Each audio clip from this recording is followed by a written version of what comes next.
card on select refrigerators. Save up to $1,500 on select TVs. Plus, save more when bundled with a sound bar. With 24-month financing on qualifying purchases. Friday through Monday only at NFM. Minimum monthly payments required. 18% APR. Some exclusions apply. See store for details.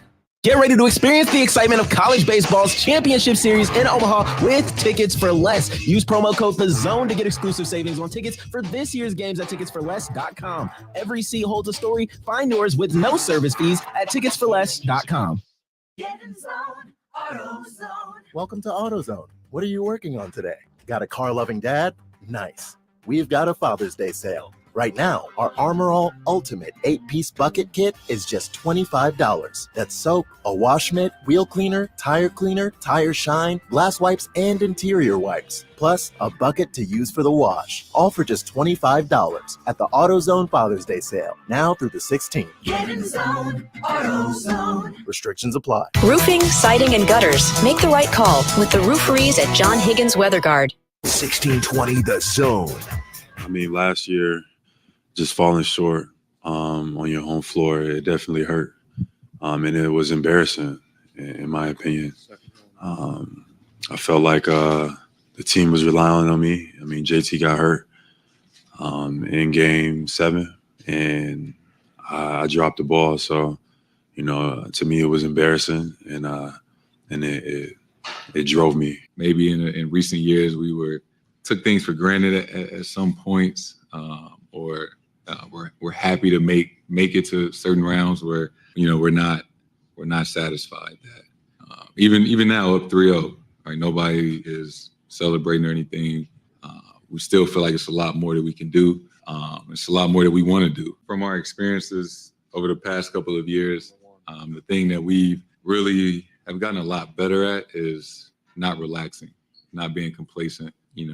From game to game or series to series, we always want more. Live from 50th and Capitol Avenue in the Big O. This is Mornings with Sharp and Handley on 1620 The Zone, 1620thezone.com, and 1620 The Zone TV. Now here's Gary, Nick, and Jimmy. I can't wait to get to the ballpark. Well, there's nothing like an Omaha sunset, is there?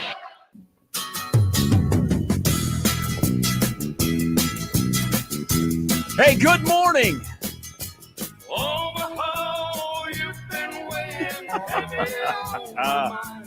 Welcome, everybody, to our party.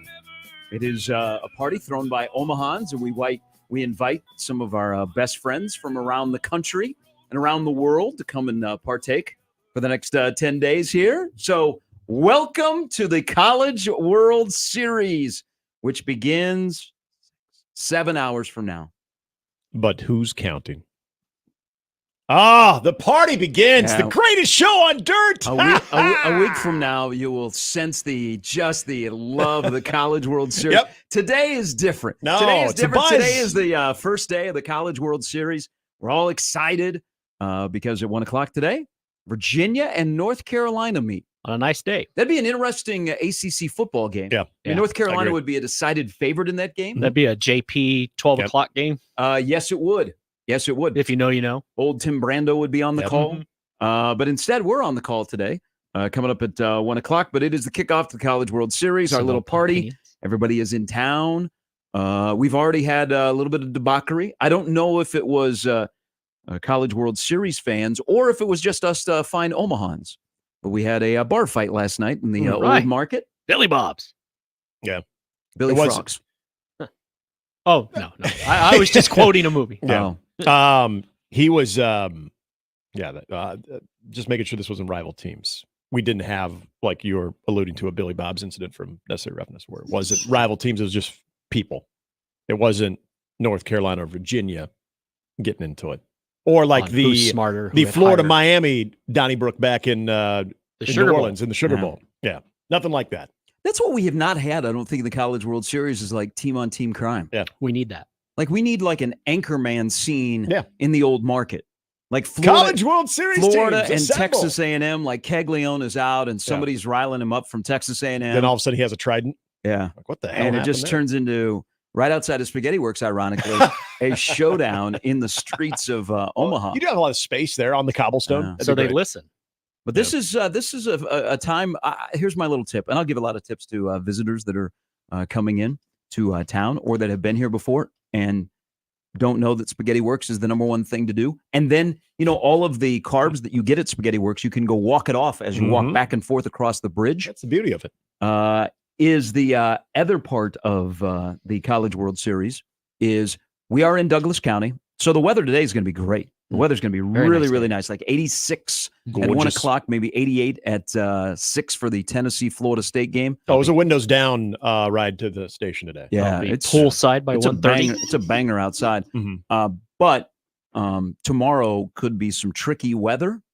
So we are in Douglas County. That's where we are. So if you hear the weather, if you hear us talking about on the air of severe weather coming, we are in Douglas County. So be aware of that. Have your weather app. And also be amused by what goes on the Twitter account, Omaha Scanner.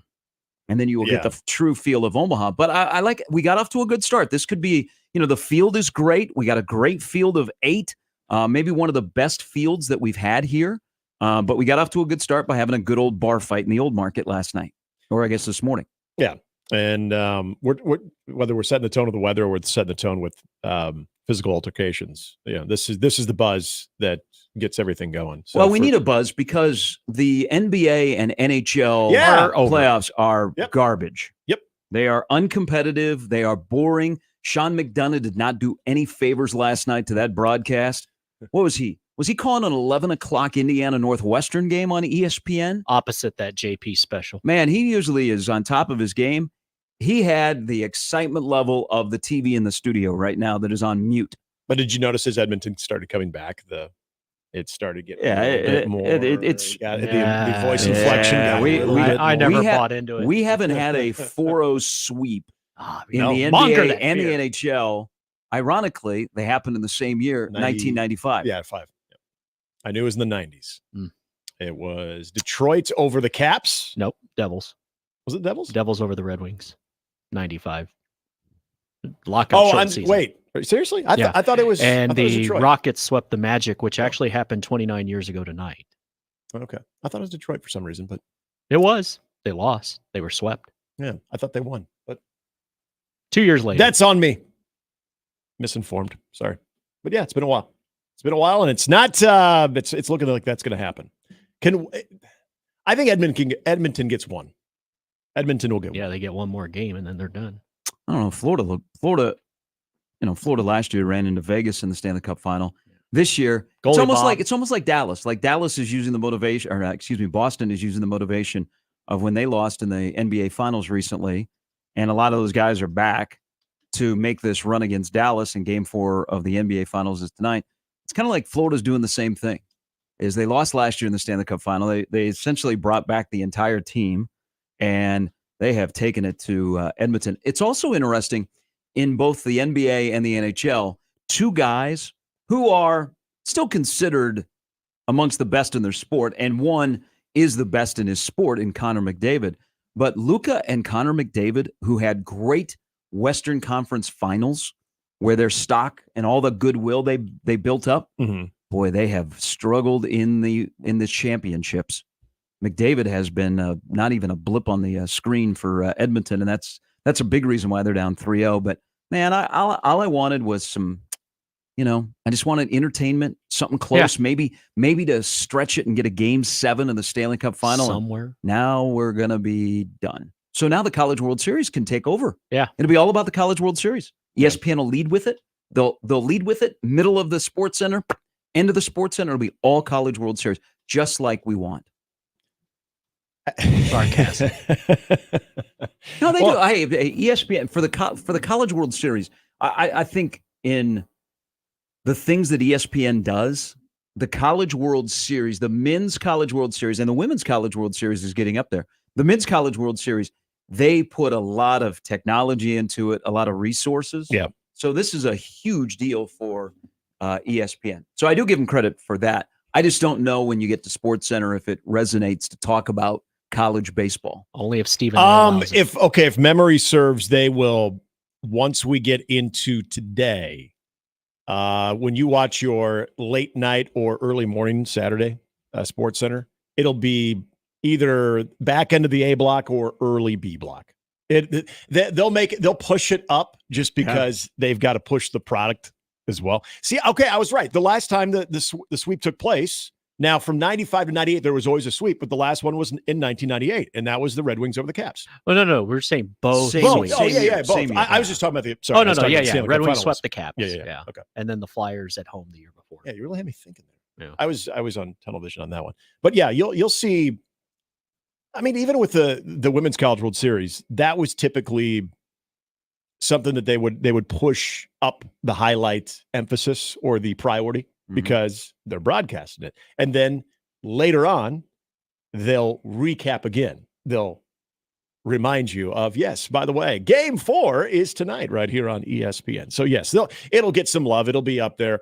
But otherwise, like even super regionals and regional, well, I don't even know if regionals were getting much coverage, but super regionals were getting somewhere lost in the middle of it over the last couple of years. But yeah, this is the one time that you might even see them lead off if it's a good enough game. Adam's wondering if people still watch SportsCenter. I do when Scott Van Pelt is on. Yeah, I watch SVP. After live sports and they go right into SportsCenter. It's on in the morning sometimes. Yeah, I don't know how much you know an attention. Exact year of the last time you watched SportsCenter? Actually, no, it was during... To be fair, it was during the 2010 finals.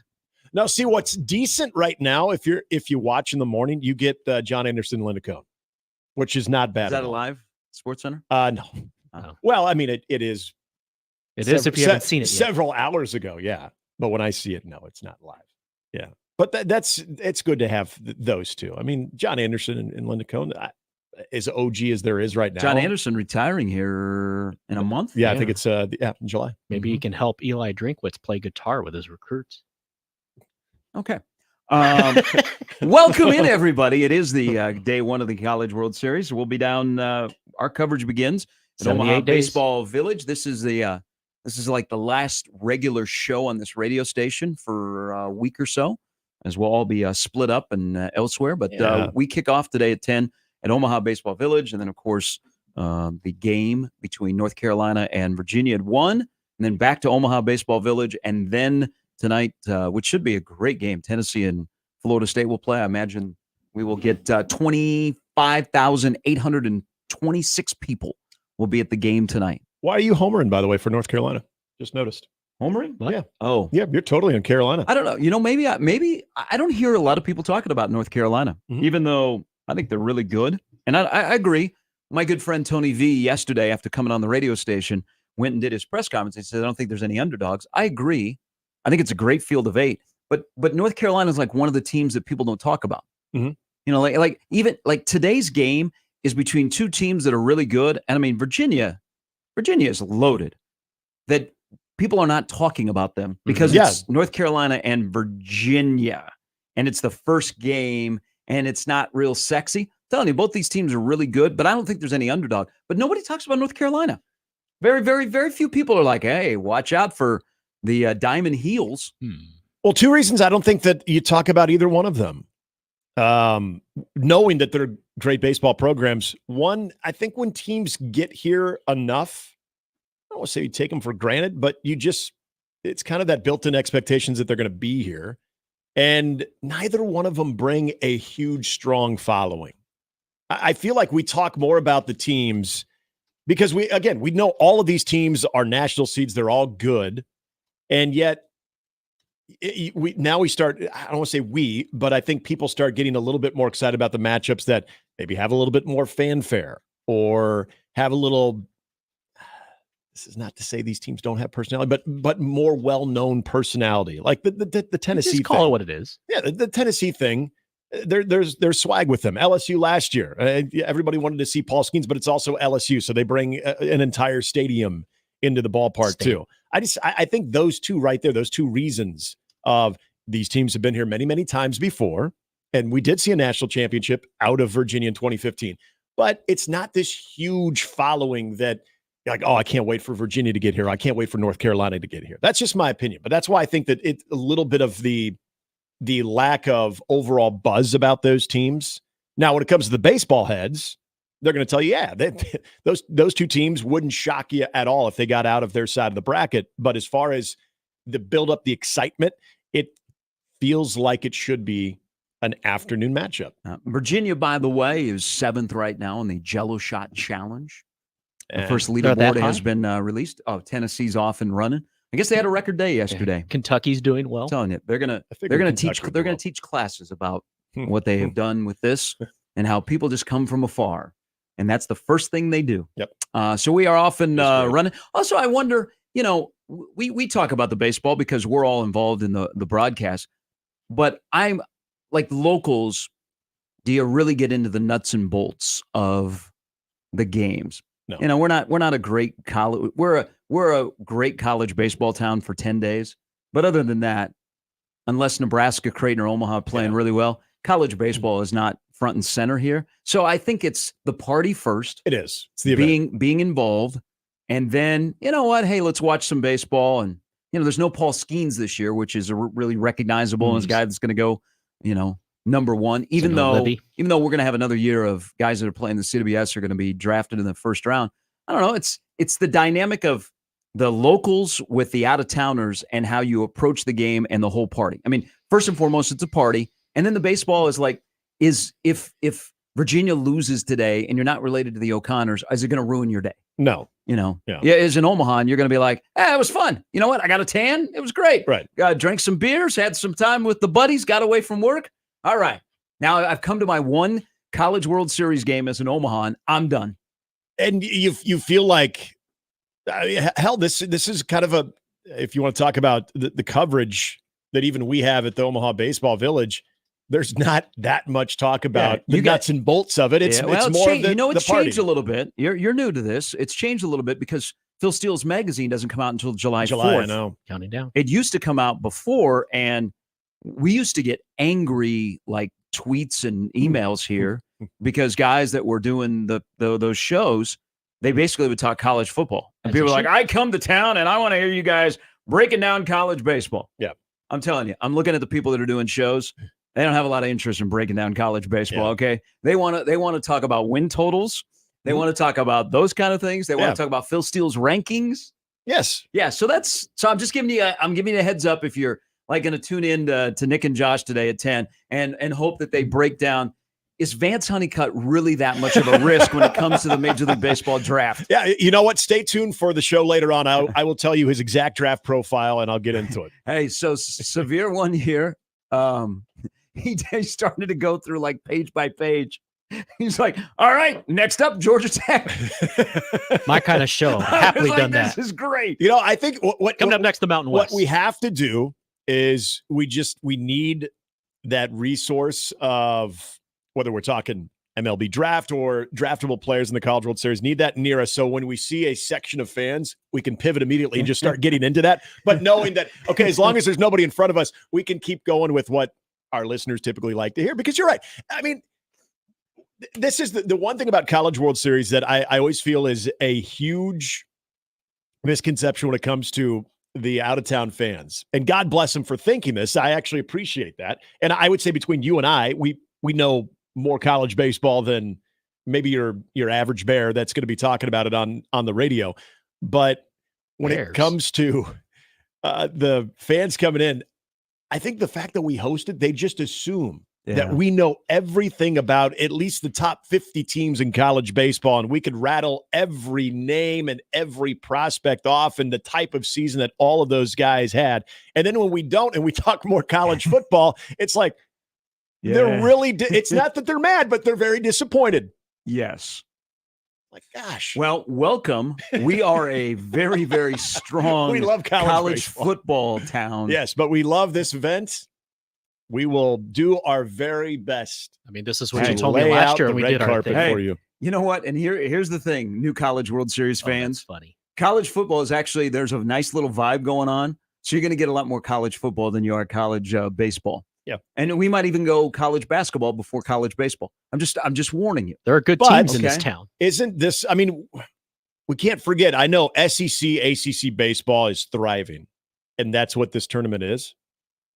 But there's also big football fans in the SEC and the ACC too. So I'd like to think they would appreciate a little bit of the college football chatter. Virginia has moved on from Bronco Mendenhall. They're improving. Got Mac Brown. Yes. Talk about George Welsh. Think about tonight.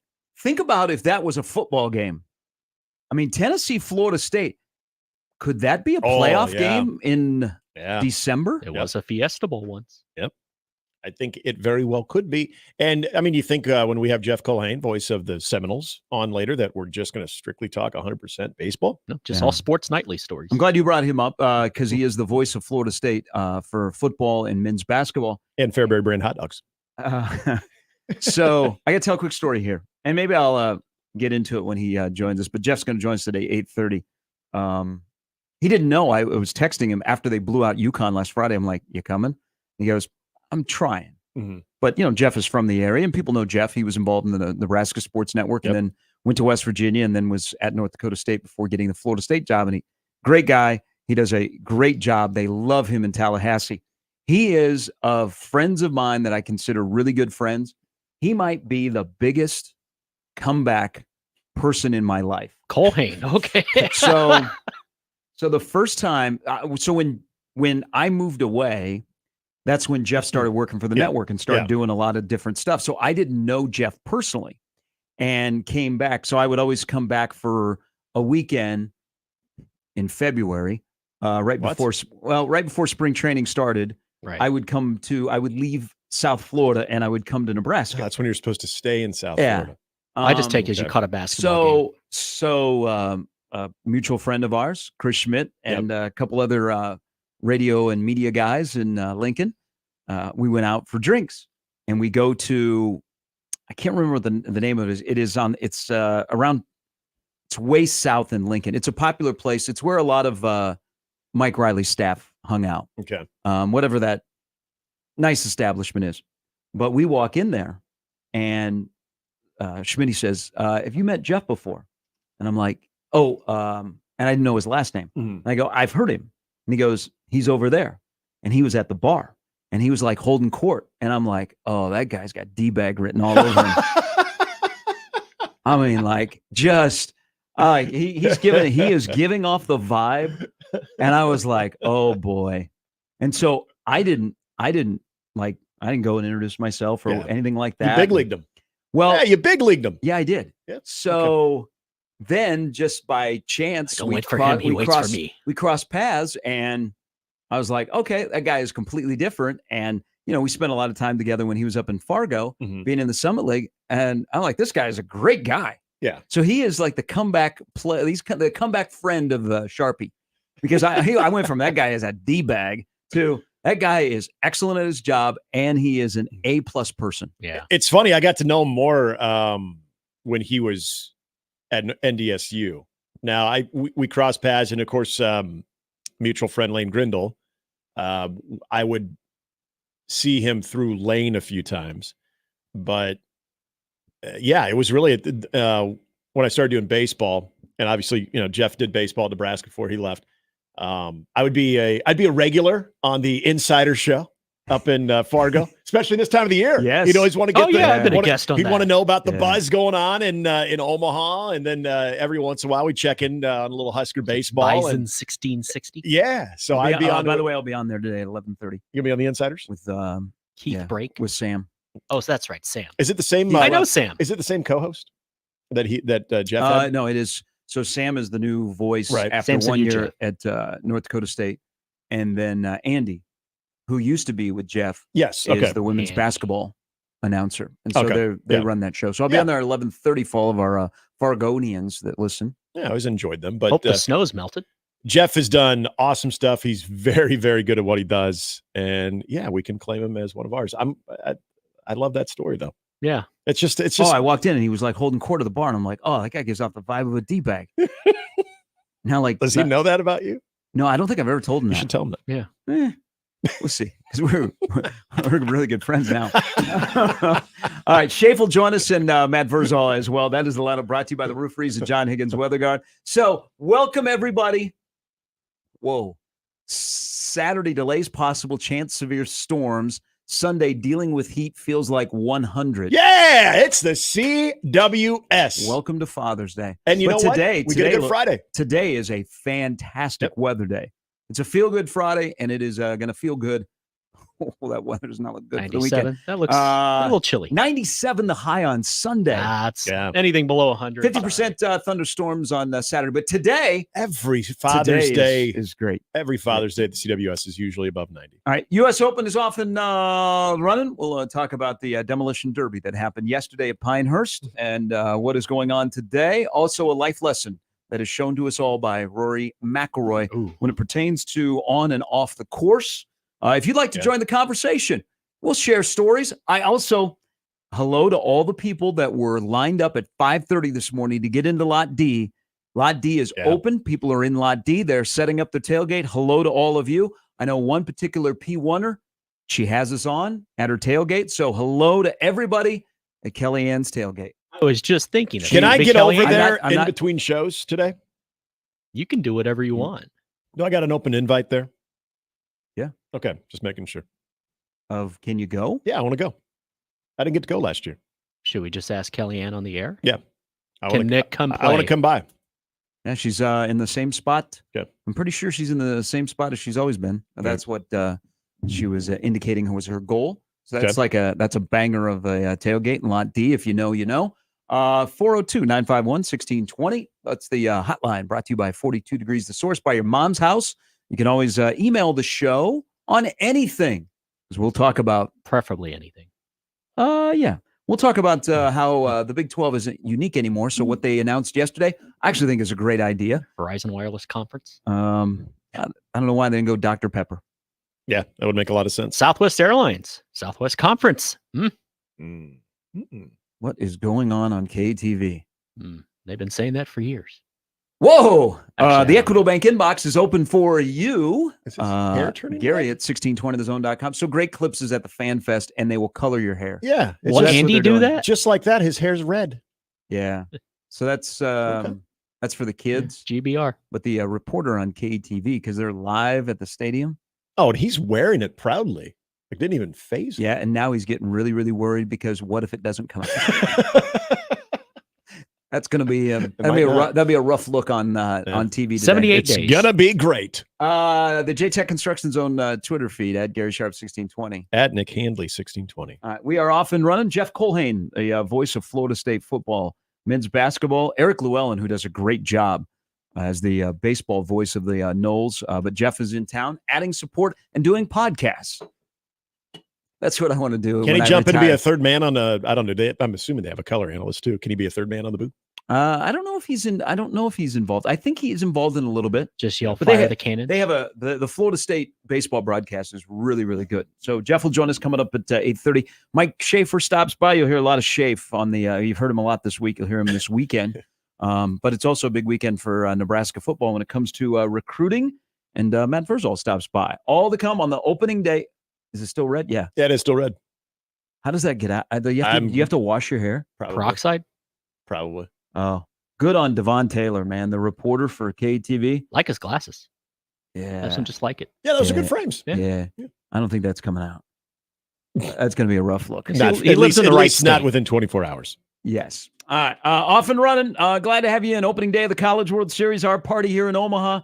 Welcome. 1 o'clock today. North Carolina and Virginia. 10 o'clock on the radio station. After we're done, Nick is going to, and he'll be down at Omaha Baseball Village with Josh with fun and frivolity leading up to. You'll never even know I was gone.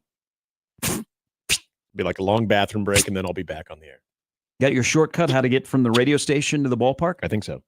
How do you go? I'm going to take the interstate that I'm going to go to 81. I'm going to head south, go through Kansas, come right back around, avoid the traffic, and I should be good. Good job. Yep. Good job. I'm glad you have the app on your phone. It's Mornings with Sharp and Handley and Jimmy on 1620 The Zone.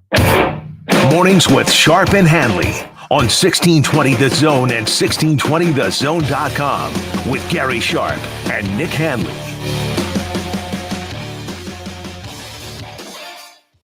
Big names, big games. We've got them all. 1620 The Zone. A Nebraska craft beers and ciders important to you? Whether you just love Nebraska brewed beers and ciders or you're a full-fledged craft brewery, there are benefits to membership for anyone with the Nebraska Craft Brewers Guild. Their sole mission is to foster and help grow the Nebraska-centric brewing community. Become a member today at nebraska.beer and help advance the craft beer and cider industry in the state of Nebraska. Find out more about the Nebraska Craft Brewers Guild at nebraska.beer. Some people think business banking is only about transactions. But at Emprise, we don't view money as an end game. We see it as an engine. It's who we are. Transforming ideas into IPOs, turning potential into profit. Emprise is next generation business banking, where we help money work for you, not the other way around. That's the power of possible. Visit emprisebank.com to learn more. Member FDIC. Don't miss out on half-off savings happening at NFM. Our huge in-stock selection has everything you're looking for and more. Get half-off suggested retail on furniture, carpet, and area rugs. Plus, hurry in for mid-year bargains. Get a reward card on select refrigerators. Save up to $1,500 on select TVs. Plus, save more when bundled with a sound bar. With 24-month financing on qualifying purchases. Friday through Monday only at NFM. Minimum monthly payments required. 18% APR. Some exclusions apply. See store for details. America's infrastructure is ancient and crumbling. Crooked politicians pocket the funds meant to keep you safe and to power your home. Where does that leave you? In the dark. Or you could keep the lights on with a Grid Doctor 300 solar power generator from MyPatriotSupply.com. My Patriot Supply has helped millions of American families prepare for emergencies, and power outages are emergencies. The Grid Doctor 300 lasts longer and runs stronger. Connect it to solar panels, your car, or a power block or wall to charge it. Not only does this generator charge quickly, but you can use it while it charges. Multiple power ports mean no device is left behind. Run phones, fans, CPAP machines, even mini refrigerators. It's easy to use. Unleash power for all, from kids to grandparents. Protect your family with reliable power. Get the Grid Doctor 300 and save $50, plus get free shipping at MyPatriotSupply.com. MyPatriotSupply.com. O'Reilly. Eliminate carbon and varnish deposits with Lucas Fuel Treatment at O'Reilly Auto Parts. Simply add it to your tank at your next fill-up. A clean fuel system can increase performance and fuel economy. Right now, get 2 bottles of Lucas Fuel Treatment for just $9 and get 2 times O Rewards points. In-store only at O'Reilly Auto Parts. O'Reilly Auto Parts. ZZ Top, the Elevation Tour. October 1st, Liberty First Credit Union Arena. Playing all their classic hits. ZZ Top. On sale Friday, 10 a.m. at LibertyFirstCreditUnionArena.com or at the box office. Did you know that feeling sluggish or weighed down could be a sign that your digestive system isn't working at its best? Taking Metamucil every day can help. Metamucil fiber powders help promote your daily digestive health using a plant-based fiber called psyllium. The gelling action of this special fiber traps and removes waste, so you can feel lighter and more energetic. Metamucil, promoting digestive health for a better you. Learn more at metamucil.com. These statements have not been evaluated by the Food and Drug Administration. These products are not intended to diagnose, treat, cure, or prevent any disease. And we're back. Mornings with Sharp and Handley. Here's Gary, Nick, and Jimmy on 1620 The Zone.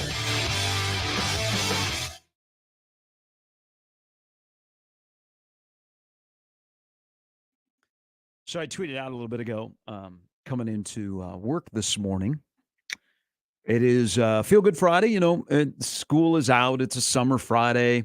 There are quite a few businesses I'm learning here in Omaha have actual summer Fridays where people don't work. They have summer hours. My wife, even though she's not in a local business, her day ends at 1:30. Oh, it's fantastic. It's a great idea. Yeah. But it also is affecting the roads where on Friday, red lights are optional, especially if you're driving on Dodge Street. I noticed in the morning. Bob says saying they're not. He Hi, Bob. He responded to my tweet and he said, you know, the College World Series is here. Trying to drive downtown yesterday. It is an absolute mess. Stay away. And those were in capital letters. Well, we can't. We have to be there. So I'll take your advice, Bob. Unfortunately, we have to be downtown. How would you like to be one of the traffic cops that sit there on the corner either on either side of the ballpark and have to work the lights and direct traffic, and especially after games when you got some people that have had a little sauce or two or walking out of the park and they're not walking like normal. So they're jaywalking. There's always that narrative, or you see it in movies too much, where a police officer did something wrong, so their discipline is they have to be traffic cop for a certain amount of time. I never believe that. I have friends that are in law enforcement. Whether you're doing the traffic, which you're doing the Lord's work, my man and women. But the last time the swim trials were here and the College World Series intersected with it, it was an absolute crap show.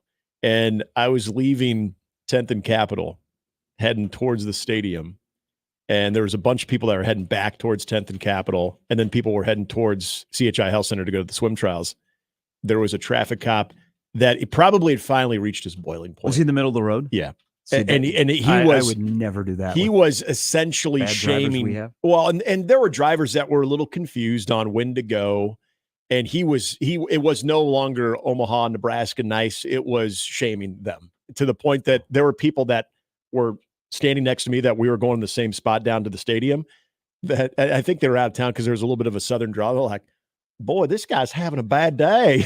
I mean, because he was visibly upset and he was shaming people. And he's like, what are you doing? What do you think you're doing? Did you see me stop? I mean, I was like, this guy he's probably been working a lot of hours right now. He needs to get off of his shift right now because something bad's going to happen. Only thing I would say to the traffic cops, and like I see this in Lincoln during football, like their Nebraska nice only lasts so long, and then they're like, "You stop, there, go, let's go." Yeah. No, you can't. What are you doing? I said go now. My only bit of advice, and I would never be a traffic cop to be like right in the middle of traffic, but if I did, I'd be like, "Ooh," I'd have all the moves down, but traffic would be going everywhere.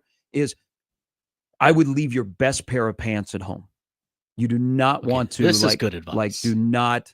Do not wear the $80 pair of pants. Oh, like the Louisville police officer uniform. Yeah. And leave repel those yourself. pants at home in case something happens. Yeah. This is actually something that you could appreciate. Chancellor Christensen, former Chancellor Christensen. And this involved alcohol with me and some of my bonehead friends. We were out at the Magnus Arena watching him under the bus. Omaha hockey. Well, they know who they are.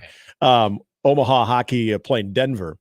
And this was the second night of our pretty much 24-hour bender. And they had I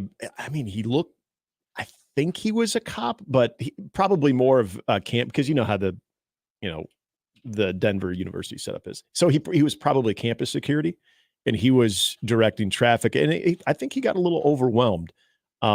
We noticed that, well, first of all, we flagged down a cab, and we thought it was ours, and then Chancellor Christensen jumped into it. So I'm pretty convinced that Chancellor Christensen stole our cab.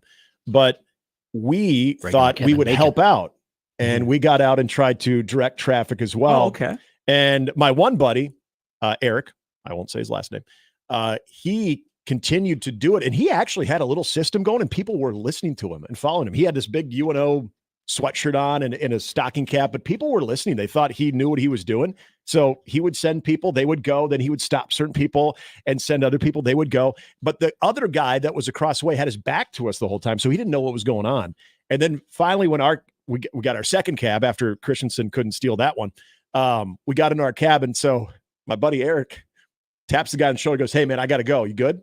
And he looked at him like, "Who the hell are you? And what have you been doing?" It was just one of those moments. Like, we were just sitting back laughing because it was hilarious. And it was kind of to your point. It's always, maybe you don't want to do it for longer than 10 minutes, but it's kind of fun to stand out there and see if you know how to properly direct the flow of traffic. I thought we, and more importantly, my buddy, I thought he successfully did that, especially as inebriated as he was. There was no, multiple car pileups or anything. I thought we did a pretty good job. Do we not have live U.S. Open this morning?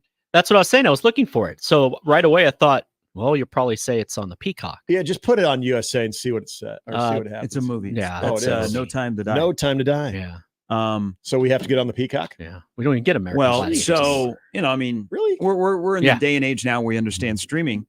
I think people maybe that TV people were a little put off yesterday that they had to go to Peacock to watch the back end of a major. And you had Rory and Scotty's group in the afternoon, Great which finds. you got on Peacock. It's a good movie. So because Rory is getting ready to tee off. Yep. He shot a 65 yesterday. See what happens when you fix your personal life, your golf life. He's walking after putts like, I mean, the confidence was oozing out of Rory. Hey, he was on the Too, if fifth. you got what he got. On the fifth hole, which is just a beast. Mm-hmm. He got an up and down, and he saved himself. He played really, really well yesterday. Yep. But, man, that course, if you were out early, and if you played well, you set records. Right. But, man, it ate people up. I was saying yesterday, and this is the one event, one major where you go, let's go course. Let's go course. Yeah. It is an absolute demolition derby. It is. And then you have a large field. But, man, like look at Scheffler. Mm-hmm. Scheffler yesterday really struggled. Now, his odds actually have gotten a little bit better, even though he is not in the top 50. Right. But it is, I don't know, it was the demolition derby. There's part of it I enjoy watching because they test the mental fortitude of golfers. But I will say after they were watering the greens early in the round and watching it, there was a little tinge that I was like, this might be a little bit too much. But that's what it was yesterday, was the demolition derby. Well, the funny thing about watching, especially late in the afternoon, as everything firmed up, especially in the fairways, I was watching the Scheffler Rory group, and then I was watching the Matsuyama Spieth group. There was 2 drives that Jordan Spieth had that literally landed in the middle of the fairway and then scooted off into that wiregrass. So you're essentially, you're always told, hey, in the U.S. Open, if you can just be accurate off the tee and not worry about that, you're going to give yourself a shot. So accuracy off the tee, which obviously serves you well no matter what course you're playing, but especially the U.S. Open, you actually had guys that were accurate off the tee, but it was still taking these odd skips left or right into the wiregrass, and all of a sudden you're hitting out of something that you have no business hitting out of after you had a piss missile of a drive that lands in the middle of the fairway. I do love I can honestly say I have not seen that type of extra challenge at a U.S. Open venue where you're still hitting the middle of the fairway and it's not staying put in the fairway. Can I take piss missile from you and use that if I ever get I would to use. play my play again? I don't think it's for golf. I think you got to say that for baseball. Well, that's why. Yeah, but you can still hit some piss missiles off the tee. I think that's a baseball term. We got to come up with a new term for that for golf. Use it at the Village today. Piss missiles. Yeah, Ping. Yeah, we'll have a lot of piss missiles today. I mean, some people have been hit by them in Boulder. That's true. Exactly. So bombs. Cantlay and McElroy shot a 65. Oberg a 66. Pavin a 67. And then Bryson shot a 67 as well. Corey? Talk about a comeback story. He's the Jeff Colhane of golf. He went from what could be just ultimate debaggery to now. Can you introduce him as the Bryson DeChambeau of the broadcast world? Just do it, and he'll be like, "What?" Click, because that could go so many different ways. Now, because Bryson, he probably will not become likable for a large majority of golf fans. His name is Bryson, but I'm never going to. But he in majors has played some fairly good golf. Yeah, I respect. He's not like as much of a me guy anymore. Right. He's not a walking Hulk. No. You're right. He doesn't suck the oxygen out of a broadcast anymore. He just goes out there and plays golf. He shot a 67 at Pinehurst yesterday. Yes. That's pretty damn impressive. And he's not trying to, I'm going to muscle this. Your course cannot handle my Titanic blast. No, you're right. He has toned it down a bit. The one thing that always bugged me about him, even before he became Hercules Bryson, is his pace of play, which I know pissed off just about every player on tour. Do you like Virginia basketball? Yes.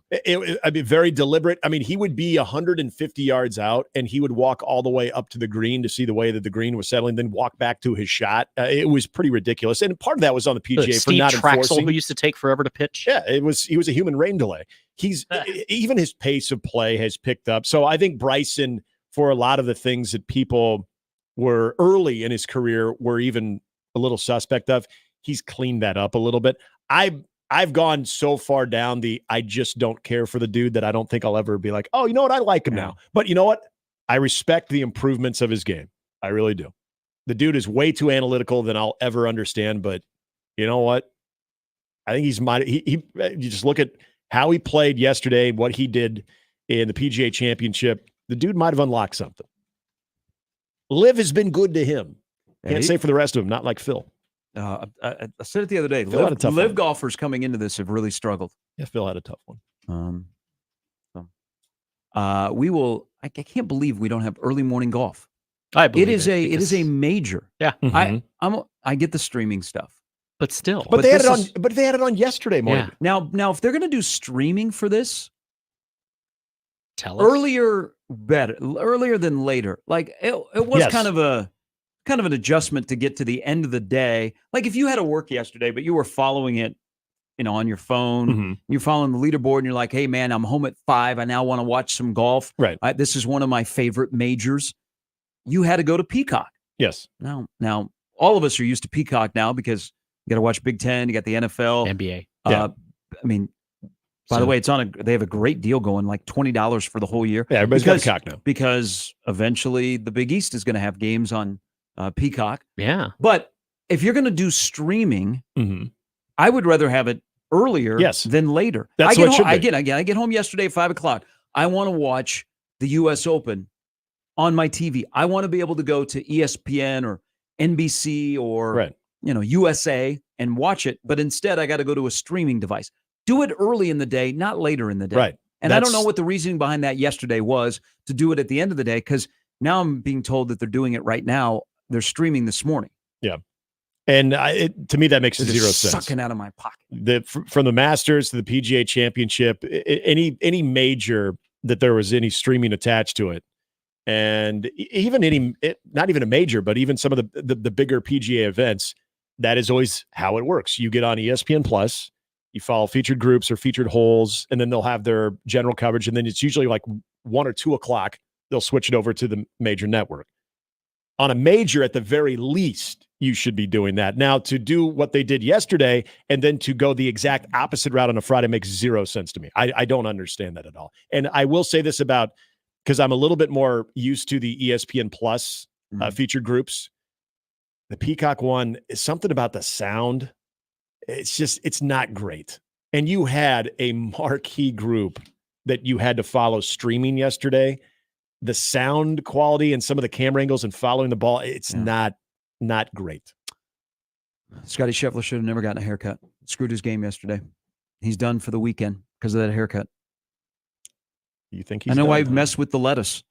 That's my tip. Don't mess with the lettuce. If you got good lettuce and it's been good to you, don't mess with the lettuce, even how long it goes. Well, he messed with the lettuce. He got a haircut. He almost looked like wearing a hat. He was bald. Well, he thinned out the beard too, and the beard was actually a good look for Scotty. He did it to himself. I don't feel bad for him. I might change my tune if he has a monster day today. He's going to have on the first page. Exactly. I expect him to have a monster day today because that's just what Scotty Scheffler has now kind of trained us to think. All right, coming up, update with Jimmy next on Mornings with Sharp and Handley on 1620 The Zone. Mornings with Sharp and Handley on 1620 The Zone and 1620thezone.com. Live from the Host Coffee Studio, this is 1620 The Zone. 1620 The Zone. Traffic. From the Pyramid Roof and Time Saving Traffic Center, it's a quiet, feel good Friday morning in the Omaha Metro with no accidents or delays to report. A couple things to keep in mind with the College World Series starting today. 12th Street is closed between Cass and Mike Fahey, and Mike Fahey is closed between 10th and 13th. Also be aware of pedestrians out and about as you make your way to the ballpark. Traffic flow is smooth sailing at the moment. Just be sure to buckle up, drive safe out there. I'm Joey Colbert. This time-saving traffic is brought to you by Modern Real Estate. Introducing Modern Real Estate, the game changer in Nebraska's property market. With a competitive 2% commission rate, we're making buying, selling, and investing more affordable and transparent than ever. Visit modernrealestateco.com and experience the future of real estate today. The biggest pro football contests in Vegas are back. Circa Survivor and Circa Million are now up to $16 million in guaranteed prizes. 2 ways to win, no rate. Circa Survivor contestants select one team each week with no point spread. Last the longest to win it all, $10 million guaranteed. In Circa Million, make 5 picks against the spread each week for your share of $6 million guaranteed. Quarterly and full season payouts. Enter in Nevada, play from anywhere. Circasports.com for details. If you or someone you know may have a problem with gambling, call 1-800-238 888-7633. When it comes to concrete repair, Everlevel has some serious game. Coach Greg McDermott here to coach you on why you should choose Everlevel Concrete Repair.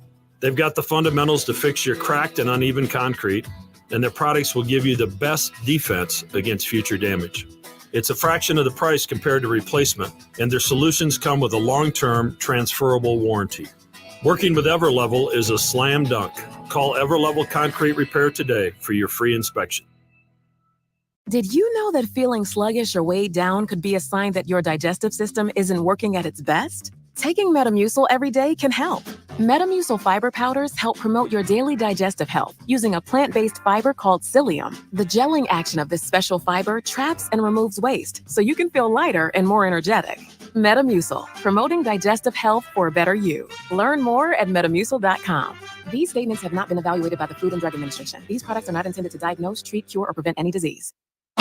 Is roasting every morning. Host Coffee Services is on a mission to invigorate every workplace with a blend of bold flavors and unforgettable service, creating moments with our coffee, water, and food services that spark joy, productivity, and connection. Call us today. Proudly serving Nebraska since 1972. Host Coffee Services is always roasting something good for you.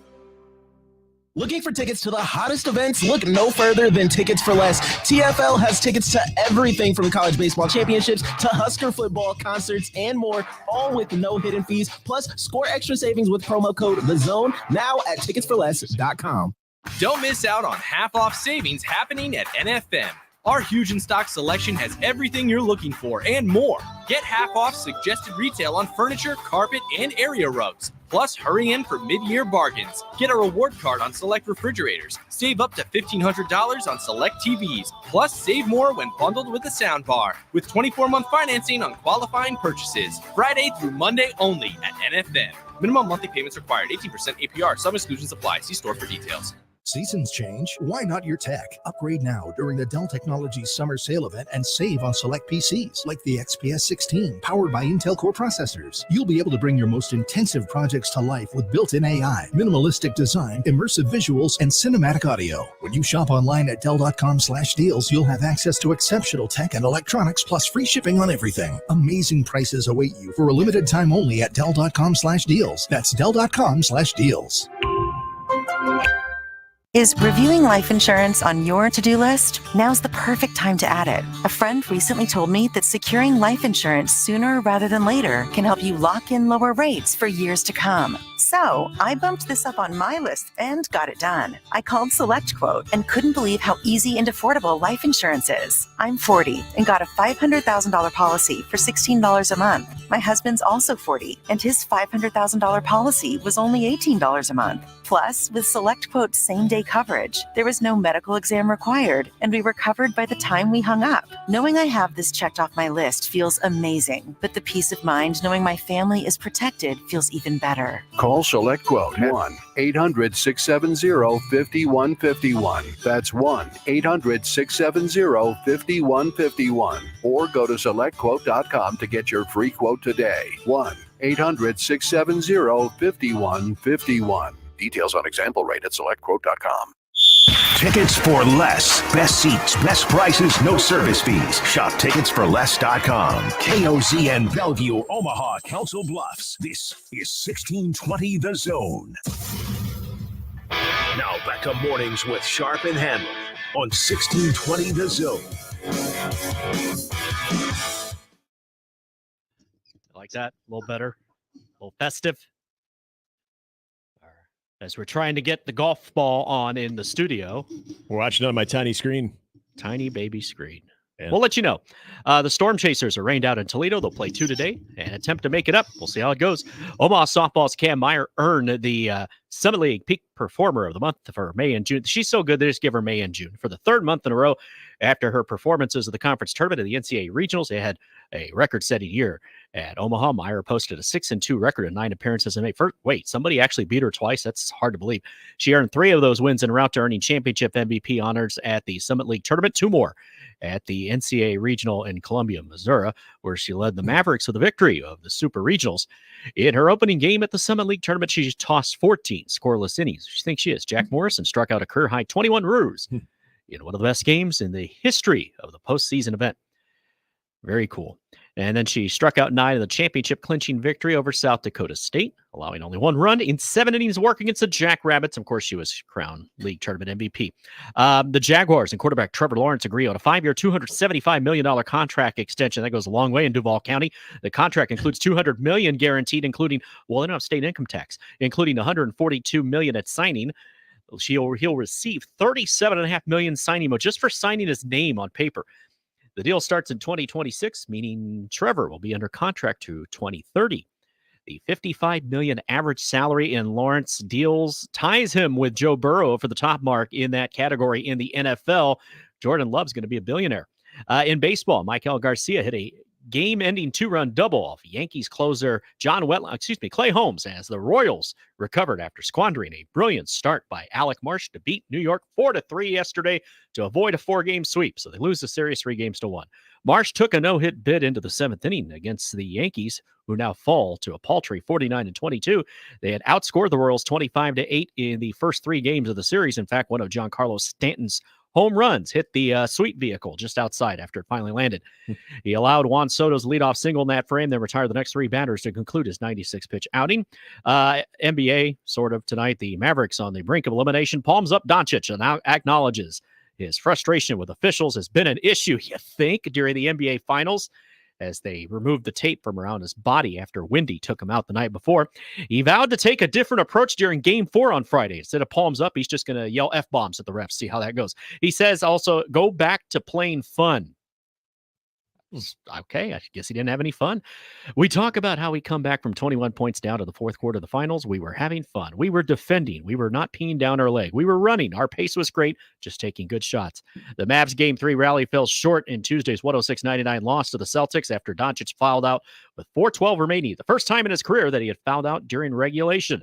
He was called for 4 fouls in the fourth quarter, including his last 2 within a 26-second span, and then he expressed displeasure by crying and throwing a tantrum on the court.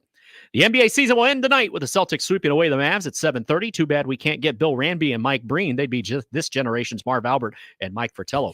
The hockey season will end after tomorrow night. That's after the original 6 hockey power Florida goes up 3-0 on Edmonton, winning 4-3, just as everyone was jumping on the Oilers bandwagon. Maybe it was just me. The anthem was cool, though. At least we have baseball. And finally, J.J. Redick will formally interview for the Lakers coaching job and an opportunity to be fired by LeBron. And a strong performance is expected to move him to the forefront of the franchise's search. If not him, perhaps Randy Funn or Billy Burtgood could be available. Formally, hasn't he been doing that, hosting the podcast with LeBron? Like LeBron's hiring the head coach. Yeah, he is. Yeah. So he's already interviewed. Yeah. In fact, he might be coaching the team. Yeah, that's actually good. Yeah, General Manager LeBron James. Thanks, Jimmy. You brought up Trevor Lawrence. So we are in the day and age of quarterbacks are paid because of timing. Mm-hmm. I mean, Remember when Ryan Tannehill was the highest paid quarterback at one point? Jacksonville Remember had no leverage to pay Trevor Lawrence what they did. Now the next up is probably Tua. They pay 2 wide receivers in Miami a lot of money. Are they going to pay that kind of money for their quarterback? But speaking of quarterbacks, one got a Super Bowl ring last night. It looks like a big, huge rock on the finger of Patrick Mahomes. Oh, you're talking about the dad bod. We had a great June NFL tweet yesterday. Blind resume test here.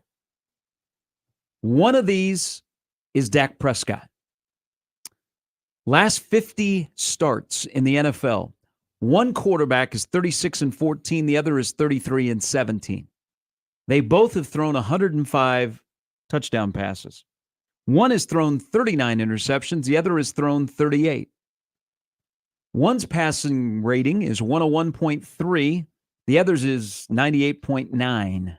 Completion percentage, one, 68.4%. The other, 66.8%. So as you can see, one side is a little bit better than the other in some of these metrics, right? Let me guess, the better one is Dak, but the record is putrid. Yeah, then there's the postseason record. Well, there's Dak Prescott. Would you guys like to guess who the quarterback is that he is being compared to with those numbers? Patrick Mahomes. Patrick Mahomes Yes. or Mark Vlasic? Patrick Mahomes. So the NFL on CBS put out a tweet yesterday, and this is such an epic June tweet for the NFL of comparing the last 50 starts between Mahomes and Prescott. Those are the stats. I do not see passing yards on there. I do not see playoff record or Super Bowl rings on there. That's where they get you. So they're missing something. Yeah. This is such a peak NFL tweet. But Jimmy, at least now you know is that Dak is better than Mahomes. And in an elite level. And I'll remember on the same that plane. when they finished 8-8-1 this year. Well, let me do another. Speaking of quarterbacks, I don't mind Dak. I really don't. I don't either. I just don't trust everyone else. So okay, 8-8 forever. Blind resume here. One has started 49 games in the NFL. The other has started 50. The guy that has started 49, 66% completion percentage, 12,204 yards passing, 72 touchdowns, 36 interceptions. The other guy has started 50 games in the NFL, 65.6% completion percentage, 11,770 passing yards, 58 touchdowns, 39 interceptions. The guy I just mentioned is Trevor Lawrence. Would you like to take a crack at the guy that I first read his stats? Now, Trevor Lawrence just got paid yesterday. $50 million for Trevor Lawrence. The guy that I first read, better stats, right? Right. One less start. Yeah. He's on his second team. Cousins? No, that'd be his third team. Okay. Oh, yeah. I forget his first team. I was going to say, well, actually, no, that wouldn't be. I was going to say Sam Darnold. That wouldn't be Sam either. No. Wouldn't be Those, Fitzy. those numbers would not be Sam Darnold's numbers. Anyway. Fitzy played for 17 teams. You know who that guy is that is not getting $50 million? Derek Carr. Oh. Wow. So he's got one more. Was it one more? One less start. Derek Carr than, has started than Trevor 49 Lawrence. games in the NFL. He's got a 66% completion percentage, 12,204 yards, 72 touchdown passes, 36 interceptions. So he has one more start than Trevor, one less. One less. Wow. Yeah. Duval. So basically what I'm saying here when comparing those two guys is we are now in a day and age where once you get a quarterback, you have to pay him. Yeah. You figure you got the right one. You have to pay him. Yeah. Because we're not looking at quarterback salaries and going, oh, the best quarterback in the NFL. Like Mahomes is not the highest paid player in the NFL. And if he was, you'd believe it. But the marketplace and timing is all about quarterbacks now that are getting paid. And it was Trevor Lawrence's turn to get paid. And Jacksonville wasn't going to let him walk. What are they going to do? Franchise him for 2 years and then let him get away? Right. He's their guy, whether those stats are gaudy or not. And I'm sure Jacksonville, they're in a division which, you don't have to be head and shoulders above everybody else. But Jacksonville had no leverage, and they had to sign Trevor Lawrence to a big, big deal. It's just the marketplace of quarterbacks now, because Miami probably will spend a lot of money on Tua, and probably internally there will be some people that control the purse strings that'll be going, do we really want to do this? But then you look at the history post-Marino in Miami and go, yeah, I think we got to. Even though we're paying Waddle and Hill a ton of cash. And I think Tyreek Hill will be the next wide receiver to have his big deal, like we've seen a run on wide receivers this year. Well, it's funny. I brought up Ryan Tannehill earlier because I always found that to be somewhat humorous. That was when he was with Miami too, is when he signed it would have been his first extension, and he broke the bank. He, at least for however long it lasted, a week or 2 weeks, was, from a guaranteed standpoint, an annual earnings standpoint, he was the highest paid NFL quarterback. And I mean, we still had guys like Drew Brees in the league, and we still have Aaron Rodgers in the league. And I think about the business of having the rookie quarterback and whether to, have the fifth-year option to explore other avenues. Again, a lot of this is, where are you projected to be in the draft in the upcoming year? So if you are on the fence and it's not pushing you over to where you feel like that guy is your franchise, if you're in a situation where you're sitting there middle end of the draft too, and you know that you don't have that luxury unless you get creative and try to move up, that in some sense, it's kind of funny with that tune. I mean, think about the Trevor Lawrence. Not that they're necessarily on the fence with Trevor Lawrence, but $275 million for a guy that you're okay with. I wouldn't say you're over the moon with right now, but you're okay with. That's a lot of money to say, yeah, all right, I think that's our best option. Not, I know that's our best option. Yeah. I think that's our best option. That's the beauty of being a quarterback. As long as you can be more probable than unlikely as the guy that's going to be the starting quarterback for the next couple of years, and you're on the block right there for your time to get paid, you're going to get paid. Well, yeah. Here's the thing about Trevor Lawrence is he's okay. I think there would be more than half the teams probably would take him as a quarterback. Mm-hmm. But Trevor Lawrence has been exactly who he's supposed to be. And you want to know the comparison? The 21 NFL draft. Of the 21 NFL draft, of the quarterbacks that were taken in the first round, remember that was a year that was dominated by quarterbacks in the NFL draft. Isn't he the only guy that when he was drafted, you were like, okay, that guy is supposed to be the best quarterback of that class, and now we're 3-4 years later, he's the best quarterback of that class. Yeah, that's true, because that's the Justin Fields, that's the Trey Lance. Yep, Trey Lance. Mac Jones, Zach Wilson. And Zach Wilson. So he goes first, Zach Wilson goes second. So let's see. Trevor Lawrence is the only guy in that draft that is on the team that drafted him. Yeah. And also that is still considered to be a starting quarterback right now, too. Which is kind of sad because remember that was supposed to be at least. I know there was always conjecture about Trey Lance and the lack of experience, but the upside to him. Zach Wilson seemed to be a little bit more. This again, I'm going off of just the projection and what people were saying that Zach Wilson seemed to be a little bit more ready-made than even a Trey Lance, because remember Trey Lance he played one game in the COVID year, and then. Justin Fields, I was excited about that. I thought he was probably closer to where Trevor Lawrence was than the rest of the guys taken. And then Mac Jones, depending on the system, and he thought going to New England would be an ideal fit for him because he wouldn't be asked to do all that much. It is interesting that you don't even have one other quarterback out of that entire group that is actually a projected starter for the upcoming season. Mm-hmm. All right, so the next quarterback to get paid, Jimmy, will it be your quarterback? Will it be Tua? Or how about Jordan Love? I think it's going to be Jordan Love, actually. I think it will be him. I'm apathetic on what my team does. They're just torpedoing it to Jimmy, have Deion next year. You would know this much better than I would because you follow them a lot closer than I do. I mean, you're used to getting kicked in the nuts every year. You can weigh in on this. This I am. But as far as the way that Jerry Jones talks about these decisions and these pending decisions, I feel that he's put enough out there that it would lead me to believe that he's going to get paid. I don't feel like they're moving on from him or they're going to play extreme hardball with Dak Prescott. So my opinion on Dak is he's going to.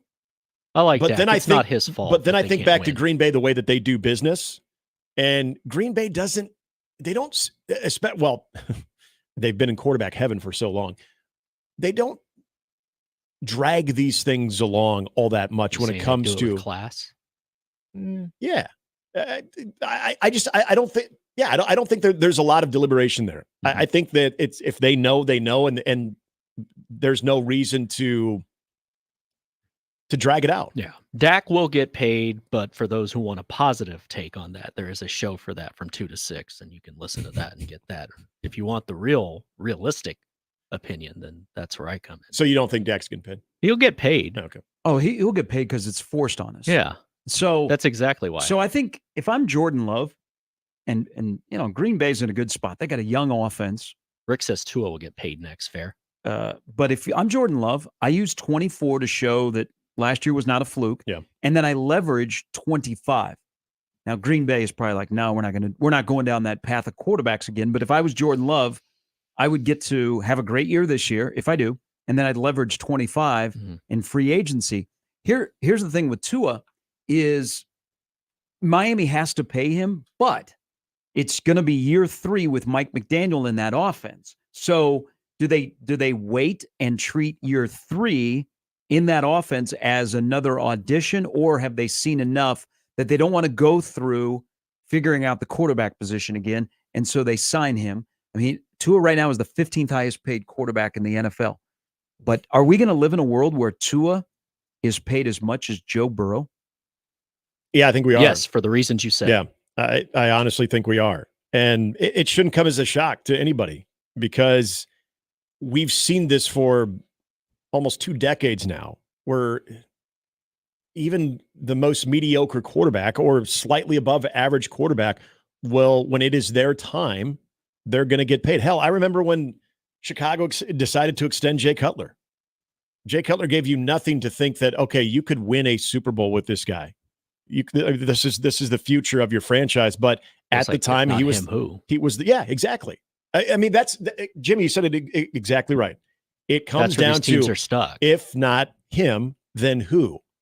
And we've got to make especially if you have the personnel around you right now, and you have guys on contract that you need to make sure that that part of your team, the quarterback position, is solved, because you've got guys now that you can get the football to, and they can elevate you. They can help your offense win you a title or win you a division, whatever your overall goal is. And it does. It's the more, I think we're good with them. I guess we have to pay him. Yeah, as opposed to, there's no doubt. And that's why I think Jordan Love, what he did last year, as much as it pains me as a Chicago Bears fan, I think you're right about this year, because if he can capitalize off what he did a year ago with still young receiving core, you got a good running game, but you're still showing that you're doing this without elite wide receivers. I don't think that there's any mystery at all that Jordan Love is going to be a guy that is going to get paid. Green Bay will take care of him, and he should. Yeah. So but the other quarterbacks, like, what I think of Tua, are you convinced? And I feel like since Tua's been in Miami, he's always had to audition. Is he one concussion away from being done? That has to be asked too. It's a fair point. But I feel like he's more in the realm of, I just don't know if we can do any better right now. Let's pay him. Where I think Jordan Love is, this is our guy. We're very confident. Let's get him locked down. All right. So we're all in agreement that Mahomes is the best quarterback in the NFL currently. Oh, right? Absolutely. Who would you say is number 2? I'd probably still say Mahomes. That's how good he is. In all seriousness, Burrow. I'm probably going Joe Burrow. Okay. So big bounce back here for as Burrow of right year. now, Joe Burrow and Trevor Lawrence are $55 million men. Jared Goff got paid $53 million. Remember, these are huge cap hits. It's good to have quarterbacks on a rookie contract, or a quarterback that is like, I want to win more rings. Like yours. Herbert, $52.5 million. Lamar Jackson, $52 million. Jalen Hurts, $51 million. Aaron Rodgers, $50.3 million. Russell Wilson was making $48.5 million in Denver. Kyler Murray, $46 million. Deshaun Watson, $46 million. Patrick Mahomes, $45 million. Yeah, out of that whole list, Murray's the one where I'd be like, ooh. Kansas City, that's a bargain. But that also says a lot about Pat and the fact that, no, he wants to win. How can I help? So it's about timing and marketplace. Yes. And, everybody needs a quarterback, and they're desperate for a quarterback, and you have to make a decision sooner than later. But, man, winning when you have a quarterback on a rookie contract. Yep. I mean, you could, besides the money, take this to the college argument. If you have a quarterback, you have your dude. There are a lot of, in college schools, but in the pros teams, it would kill to have that dude. Because if you don't have him, you sure know, no matter who you have on your team. All right, we got an update from Kellyanne, right. our favorite tailgater. She said the gates to Lot D do not open until 8. Oh, is it 8? 8. Breakfast? She is new. 6th in line. Okay. So that I did that one year where we tailgated and we waited in line. That's when it started on Saturdays. And it was actually kind of funny because everybody's just pulled over and a lot of people will get their chairs, even a table or two out, and you'll start to tailgate in line. We did which that is kind of before, fun. It's like a mobile football tailgate. Then once it starts moving, everyone's just like a pit crew. They just start packing things up. They get in the car and then they start going. Oh, it's actually really fun. Arrowhead, pull over on I-70 before the 07 KU Mizzou game. I sat back, had a little Irish coffee while we're waiting to get moving. What do you think of the highest parking fee will be? Highest parking fee? around the Chuck. I would 40. ask you. That's it? That's what they do here? I bet Usually 40. when you're driving down Cumming, as you get about 4 blocks away is where I start to see the $25, $30. I think in McDonald's. certain cases you can get 40, I bet. I bet if you look hard enough. Yeah. That's kind of ridiculous. It's actually but not that ridiculous. You see how much we're going to have to pay at Arrowhead this year. How much? A lot. Oh, yeah. More than 40. Chiefs game last year was 60. No. Well, to go to a Royals game, it's $20. Yeah. It used to be 5. And the play on the field matched it. Last time I was at Kaufman was 22. And I honestly do not remember what we probably paid. Yeah, it was 20. probably $20. It was yeah. 20. Yeah. Because but that's I think that's a good deal, especially if you're getting there early enough where you're going to post up a little bit before you go. I will. in. 60 I think for it's a the decent Chiefs deal. isn't. Well, I mean, Now, it's do you not guys that sit bad. out? Do you guys sit or sit around after to let things thin out in the parking lot? If it was a Chiefs game, yeah, you kind of have That's to. where I think you get your money's worth too. While you're just kind of, unless it's super cold, but you get done with the game, whether it's a Royals game or a Chiefs game, and you're actually doing a little post tailgating while everything thins out, and you're just paid 60 to go to my get some first chairs back game out. there. Well, I think if you, like around here, let's say you go, if you want to go to the old market, all right, you're going to drive around to find parking, and maybe you're going to park at a meter, park in a garage. We still live in a town where the fees are not out the window. But if you're used to living like in Los Angeles or New York or even in Vegas, where you go and valet your car or you park, I mean, to go to dinner in LA, unless you're away from some of the hot spots, I mean, you're going to pay $20-$30 to park your car just to go eat. So you're used to that fee, but 60 to go to a football game, and I haven't been in an NFL stadium to park with a car. I mean, that's quite a bit. I'm pretty sure it was 60. I think it was 60 this past year when I went. Good Lord. But Jimmy's right. When KU is going to play at Arrowhead, I think it's at least 50. Damn. But that's for teams making money off of parking is huge. I'm sure Mecca makes a lot of money off Lot D and Lot B. What is it? And what other lots they control? What they get? No, they have the parking garage is open next to the Chai for the World Series as well. And then they allow even behind the Chai and Lot A. I'm assuming that's open, right? I don't even. Where's Lot A? Right. So it's behind, more on the river side of it. So behind CHI Health Center. I'm assuming that's open as well. That's probably maybe not the highest price you're going to pay for it, but I know I've seen 30. I feel like it always goes up, so I wouldn't be shocked to see 40 this year. We'll get back to everybody on that one, because that's, you can be the man on the street and go interview parking people. What is it in D? I mean, if you want to pay 15, is that it? My parking pass? Yeah. I mean, it's great. It's the media and the tailgate lot. So, I told no parking pass. I'm not going down there. Smart move. That's good. That's a good power play right there. I'm surprised it's only 15. That feels $15. Okay. That's actually, I think that's very, very good. Yeah. Well, you got to save your money to be able to sit out in the bleachers and pay your $40 for that. All right, quick break. We'll come back. Random Mike wants to chime in. Plus more on today, the College World Series. It is off and running. Our little party here in Omaha, North Carolina and Virginia, Tennessee, and Florida State. Our day one teams. Our coverage from OBV begins at 10 on 1620 The Zone. All right, it is a big weekend. Not only is it the big baseball weekend, but it is also Father's Day weekend. And our good friends over at ticketsforless.com want you to be in the stadium downtown to watch that little big baseball event. The best seats, the best prices, and always no per ticket fees can be found at ticketsforless.com. You want to go today? You want to go tonight? You want to go tomorrow? You want to go tomorrow night? You want to go on Father's Day? Tickets for Less has the best seats for you. And when you get to check out at ticketsforless.com. So go there, find your seats for that big baseball event. Also, check out their ultimate tailgate pass, where you can join Tickets for Less in the old Mattress Factory for an epic game day tailgate full of food, drinks, and fun. But when you get to checkout and there are no per ticket fees and you go, wow, how great is ticketsforless.com, use my promo code THEZONE for an additional discount. Ticketsforless.com, find your seats to that thing going on downtown, and you'll be in the stadium today, tomorrow, Father's Day, or the entire big baseball event, courtesy of ticketsforless.com. Gary Sharp, Nick Handley, and Jimmy Chavez. Mornings with Sharp and Handley. Weekdays 6 to 10. On 1620 The Zone and 1620thezone.com.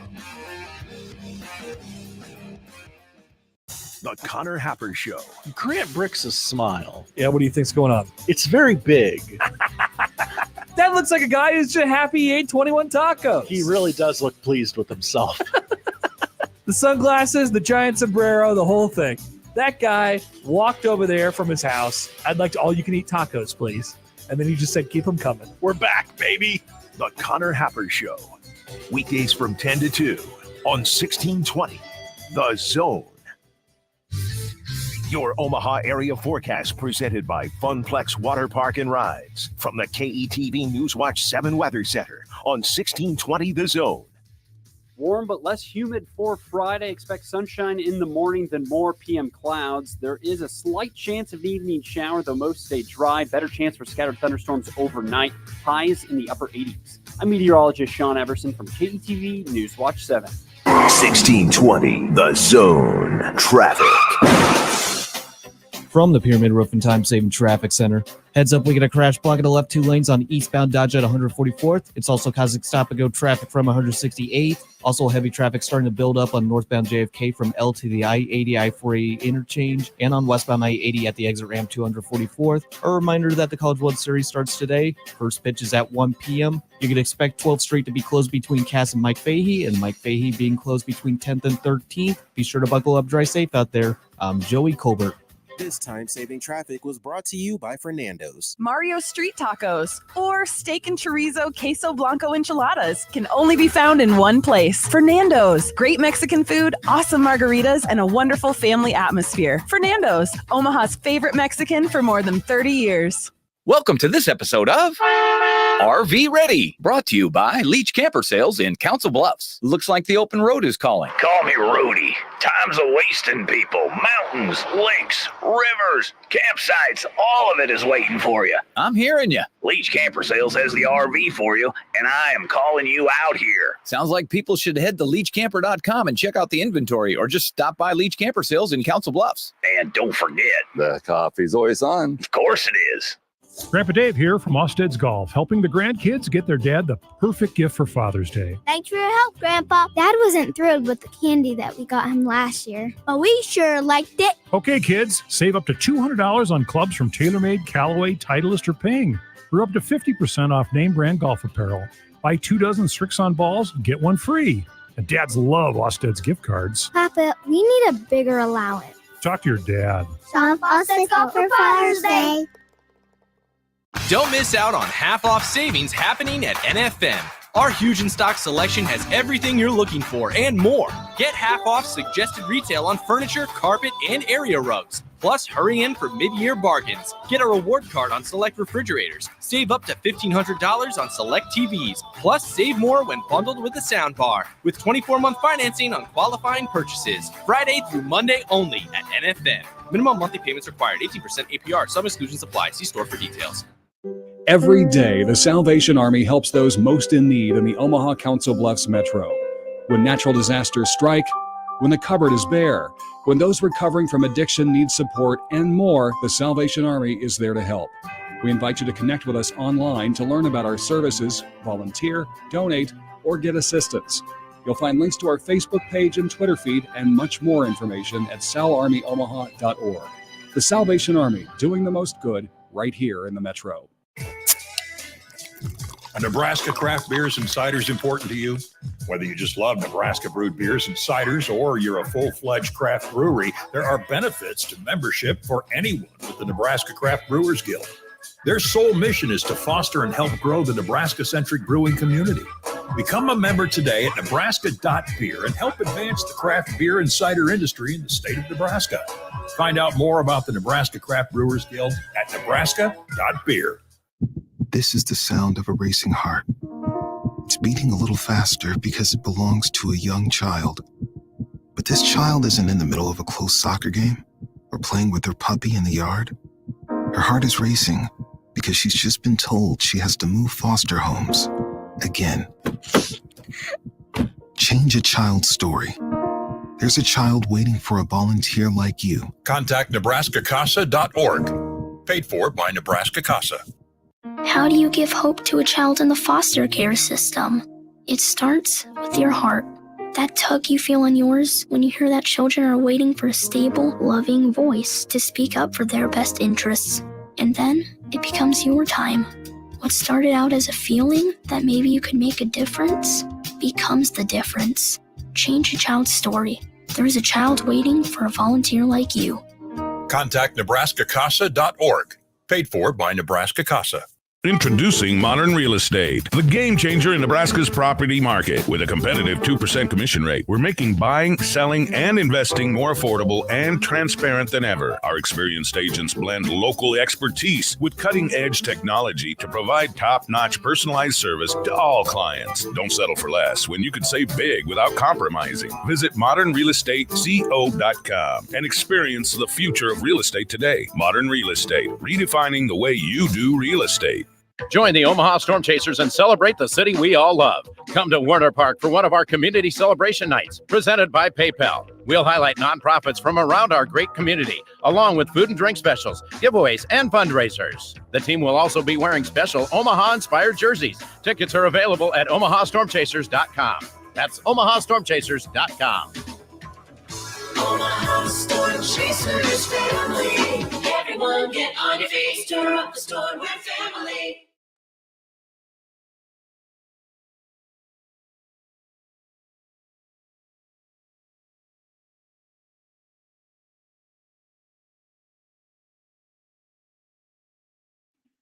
All right, College World Series kicks off today, 1 o'clock, right here on the Zone. All the games, all the excitement, and all the excitement 5 years ago today on this morning was after Kansas City and Detroit played at then TD Ameritrade. When Nicky Lopez hit his first career Major League home run, and it wasn't on TV because ESPN's cameras had gone out. Oh, that's right. I forgot about that. There, Royals beat the Tigers. Remember, we thought, okay, we're gonna do this every year. We're going to do this every year. We're going to have the Major League Baseball draft, and then COVID hit, and it hasn't been back. It was 5 years ago yesterday. A lot of momentum for that one. All right, here is Random Mike, who joins us on this College World Series Friday on the 42 Degree The Source hotline. Good morning. Gary, I was thinking when you got Mahomes and then you got the Cubs, you must be going like a yo-yo. Oh, I was going to say, I thought he was going to say you got Mahomes and the Cubs. You're living the fantasy world. Hey, you're a Cubs fan as well. Every game is the same. The bullpen is garbage. Jed Hoyer's got to go. Let's see, where should I start? Justin Steele was magnificent once again, but they're 1-11 when he starts. He's got a 0.72 ERA in his last 4 games. Let's see, what else can I add? Oh, 7 times this year they've had a game where they had 3 hits or less. They're 13-15 in one-run games. Do they have the right manager? I think so, but they have a terrible roster construction. Well, it sure looks that way. Okay, enough about the Cubs. Thank you. Come on, it's baseball day. Come on. Let's be positive here. You were talking about Green Bay quarterbacks. They've been blessed or not with those guys yet. Correct me if I'm wrong. Each one of them, their last 2 quarterbacks, Hall of Fame quarterbacks, only had 1 Super Bowl victory. Correct? A-Rod's got 1. Brett Favre has 1. So each one of them has 1. They ain't no. I think they they combined. They ain't no Bart Starr. Bart Starr has 2. Yeah. Anthony Dilweg has none. Yeah. And Jordan Love had 4. Here's the thing about quarterbacks. I think of the former Huskers we're rooting for that are pitching in the major leagues. It's pretty incredible. Is Waldron pitching tonight? Let me count the days. Let's see. It's either tonight or tomorrow. Boy, is that fun to watch or what? Yeah, you know what? And he's proving that he's more than just a knuckleball guy. He's been definitely. He is. I didn't know that this was going to work, and he may have found a home for a while in the majors because he's not just I throw 80 knuckleballs. He's able to mix in some other pitches, and so I'm glad. Yeah. I'm glad that he is having a good year. And he has thrown tonight, by the way. And I wonder what happens. I wonder if anybody, San Diego is, along with the Dodgers, the only two teams that are above 500 in that division. I wonder what they do with him when they get to the trade deadline, if anybody inquires about picking up Matt Waldron. Yeah, and the most incredible thing, his senior year at Nebraska, 7 walks the entire year. Yep. I mean, that's unheard of. And I think that's going to help him because that knuckleball is so damn hard to control. Yeah, and he mixed it in with, he's just a great pitcher. But, okay. Shout out West Side Baseball. Yeah. So they got a couple guys in the majors, and then they got Dalton Bargo, who is back for Tennessee, that's playing tonight. Well, and if you think of that West Side team that Waldron was with, you had the Waldron brothers. So you had Myers and you had Waldron. Mike and Matt. Yep. And then you have Jake Myers, both now in Major League Baseball, too. Throwing Darren Ruff. Nick, you know how good their coach was. Oh, Greco? Greco's amazing. Yeah. That was going to be a tough act to follow when Bobby stepped away because what they had built, and even now the very successful basketball coach and Jim Simons was one of his main assistant coaches when they were building that thing. So he gets a lot of credit for that as well.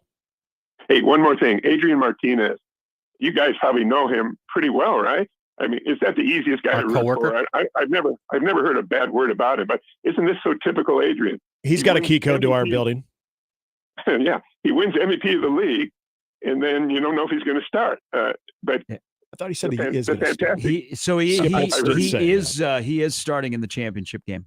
I heard that, and isn't he so easy to root for? And look, with the year he has, I think he's got a legitimate shot at the NFL if he's at his best.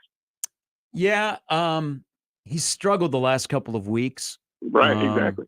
I hope he gets a chance. It's got to be with the right organization to at least let him show what he can do.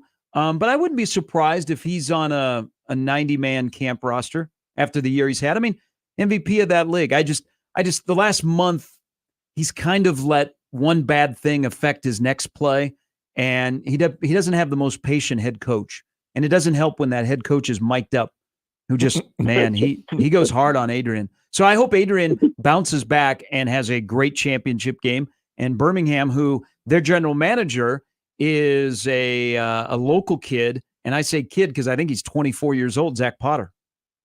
He's their general manager. I didn't know that. Yeah, I didn't know that. Yeah, he was working. Don't you think Holtz is? Go ahead. Don't you think Holtz has helped him a lot though? Because he's looked fantastic for most of the year. Yeah, when Adrian's healthy, Adrian looks like what we all think he should look like, or we thought we were getting when he was recruited out of Fresno to come to Nebraska. Do you think most Husker fans are rooting for Adrian? Absolutely. Oh, yeah. Absolutely. ESPN can't wait to get Taylor back at the College World Series so they can show him on TV. And that Phillies jersey. Yeah. Hey, he's easy to root for, Mike. I mean, he did everything right. He had some struggles, and they were on him. Yeah. But the guy played with a wired jaw, and they wouldn't let anybody say what was going on. Mm-hmm. So, yeah, everybody's rooting for him. I mean, it's so much of a situation where it's one of the rare, and I mean rare. I mean, Wan'Dale Robinson ain't moving back to Nebraska after his post-football career. No. It's a situation where Adrian's going to make – I mean, you're going to see Adrian Martinez around Omaha and around Nebraska from here on out. And that's just – that says a lot about him. But also, people are like, hey, wasn't your fault. Right. We get it. We get it. When you're healthy, you can ball out. I just hope that this year has a good ending this weekend with Birmingham. Not like, okay, he starts, struggles, makes a turnover like Adrian has been prone to. It leads to the next turnover, and he's pulled from the game, and Matt Corral wins a championship, and Birmingham is the quarterback that comes off the bench. I hope that's not the scenario. And Matt Corral in the postgame is talking about how great of a teammate Adrian has been, just like how Will Howard was talking about Adrian in the Big 12 championship game too. It was very. I'm glad he started because that would have been eerily similar to what happened in Kansas State. That's the thing about. I always wondered this. So when Adrian moves on, there wasn't anybody who blamed him at all. And I think everybody looked at it. I always felt like the common and probably most appropriate narrative is both sides needed to do that for one another. Both sides needed the break from one another. Allow Adrian to get with a different program that was going to prioritize him, and allow Nebraska to get some new blood in there at quarterback. If I think a lot of the part of Adrian after the fact as well, as far as I think people always respected the type of person he was, always cared, not always did, but always carries himself in a very positive, professional, mature manner. Did that from day one when he was in Lincoln. But I remember talking to, and this is more of a much smaller sample size, but some of my friends that are diehard Husker fans that could not wait to get Adrian Martinez out of Nebraska. But I think when they saw him gone and the struggles continue with that coaching staff, mainly the head coach, I think people understood a little bit more of, man, it wasn't just Adrian too. And you probably should have known that even when he was here. But I think once that whole experiment failed with the head coach, I think people were a lot more welcoming to the idea that, boy, Adrian had it kind of tough here. Yeah, and timing is everything. I mean, think about it. What if Adrian is the Dylan Raiola of Matt Rule's second year with a better head coach, with a plan, and a quarterback coach that is better at what that quarterback needed at the time. Right. I mean, timing is everything, but it's, Adrian had his moments. I've seen in the last month watching him play, the stuff that has ailed him has been one thing leads to another, and he's not able to pull the parking brake. Yep. And then it's just downhill. But when he's on, he's on. Oh, he's fun to watch and too. He looks like he's having fun again. That's the biggest thing.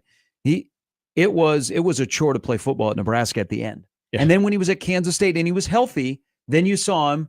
He was like having fun again. Yep, and that Oklahoma game, I'll never forget that. Then he got hurt. Yep. So I hope this weekend has a good ending, that he plays well, they win a championship, they got a really good team, and he deserves this after a championship year. And I hope his phone rings and somebody says, hey, would you like to come to camp?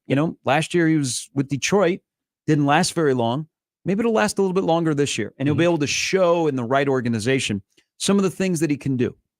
To help a team, because he's not going to be a cancer or anything like that. No. He's going to ball out and he'll show up every day. And if not, we get him back here in 1620. And That's right. After hours, he'll be like banging again. Oh, yeah. All right, 7:44, opening day of the College World Series. When we come back, I got to tell you about my barista. I had a little interaction with my barista this morning. Oh. And he brought up a interesting point about Nebraska football. That he hit me with this at 5:40 this morning. And I'm like, whoa. Way too soon, Shamar. Way too soon. It's mornings with Sharp and Handley. 1620 The Zone. All right, the U.S. Open day number 2 is going on, and FanDuel can be the place for you because right now you can participate with all the carnage that is going on at the U.S. Open. You can have who's going to finish where and who's going to be the best of the best. And you know what? You can do it with FanDuel because FanDuel is the official sports betting partner of golf. That's what it is. That is what it is. And Patrick Handley, Rory McIlroy with hot starts, Ludwig Oberg. It doesn't matter. How you want to see this going to play out either today, tomorrow, Sunday. You can do it daily and get in on your favorite golfer and who is trending in the right direction. Just go to FanDuel.com. Use the promo code ZONE. That's FanDuel.com/zone to get in all of the U.S. Open action. FanDuel, official sports betting partner of PGA Golf. 21 plus and present in Iowa. First online real money wager only. $5 deposit required. Bonus issued as non-withdrawable bonus bets that expire 7 days after receipt. Restrictions apply. See terms at sportsbook.fanduel.com. Gambling problem? Call 1-800-BETS-OFF.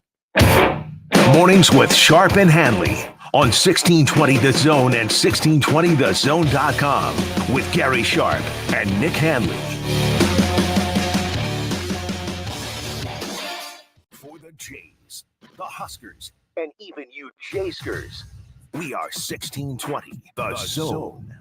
For the second year, the Nebraska Lottery's NASCAR Powerball Playoff promotion has roared into our state, and the excitement is throttling up. Until June 24th, Buy a Powerball ticket with Power Play and Double Play. Enter the voucher number, and you could be one of 15 Nebraska winners of $1,000 and the chance to win a VIP trip to the NASCAR Cup Series Championship weekend, plus a shot at $1 million. Enter today. Powerball top prize odds 1 in 292 million. Hey, Tapper here for the FanDuel Sportsbook, and the NBA Finals roll on, and FanDuel is continued to roll as well, and they're giving you the chance to win alongside the champions, because right now new customers get $200 in bonus bets with a winning $5 bet. Just win one little measly $5 bet on the NBA Finals, and you get $200 in bonus bets. Think, that's $200 more you could use in same-game parlays, live bets, and so much more. Now, this series might not be with us for very much longer, so get in on this action right now. Take advantage. A $5 winning bet gets you $200 in bonus bets with the FanDuel Sportsbook. There's no better place to bet all the finals action than America's #1 sportsbook. Head to FanDuel.com/Happer and get started. Once again, an extra shot at $200. FanDuel, official sports betting partner of the NBA. 21 and over, present in Iowa. First online real money wager only. $5 first deposit required. Bonus issued is non-withdrawable bonus bets, which expires 7 days after receipt. Restrictions apply. See terms at sportsbook.fanduel.com. Gambling problem? Call 1-800-BETS-OFF. Don't miss out on half-off savings happening at NFM. Our huge in-stock selection has everything you're looking for and more. Get half off suggested retail on furniture, carpet, and area rugs. Plus, hurry in for mid-year bargains. Get a reward card on select refrigerators. Save up to $1,500 on select TVs. Plus, save more when bundled with a sound bar. With 24-month financing on qualifying purchases. Friday through Monday only at NFM. Minimum monthly payments required. 18% APR. Some exclusions apply. See store for details. Hi, I'm Nick Vermel, owner of Royalty Roofing. The recent storms wreaked havoc on our community. Our team at Royalty Roofing is here to help. We're local, skilled, licensed, and bonded. We work for you to ensure you get the funds you deserve and make sure that the work is done to your satisfaction. Don't take risks with your biggest investment, your home. We are Better Business Bureau Integrity Award winners and Best of Omaha winners. Cover your roof with Royalty. Visit us today at royaltyroofing.org.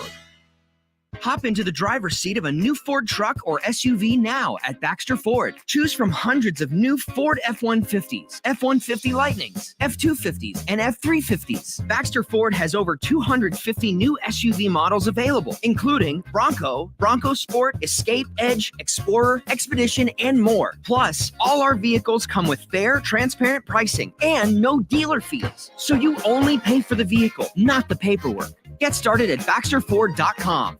Hi, this is Doug Nodgard with Equitable Bank. Great service never goes out of style. When the digital age dawned, many said computers would be able to handle many of the interactions that used to take a person. Boy, were they wrong. How many times have you called your bank and gotten a recording to press 1 or 2? Not at Equitable. Not only does Equitable answer your call on the first ring, it's answered by a human being. That's because Equitable Bank values its customers.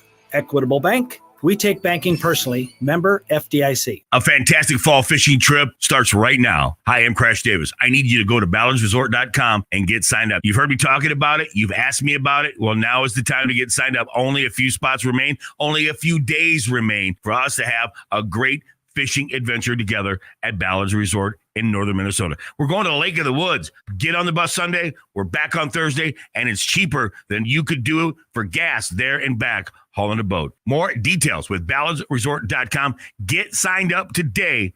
Time is of the essence. 1620 The Zone at 1620thezone.com. Mornings with Sharp and Handley returns in minutes on 1620 The Zone.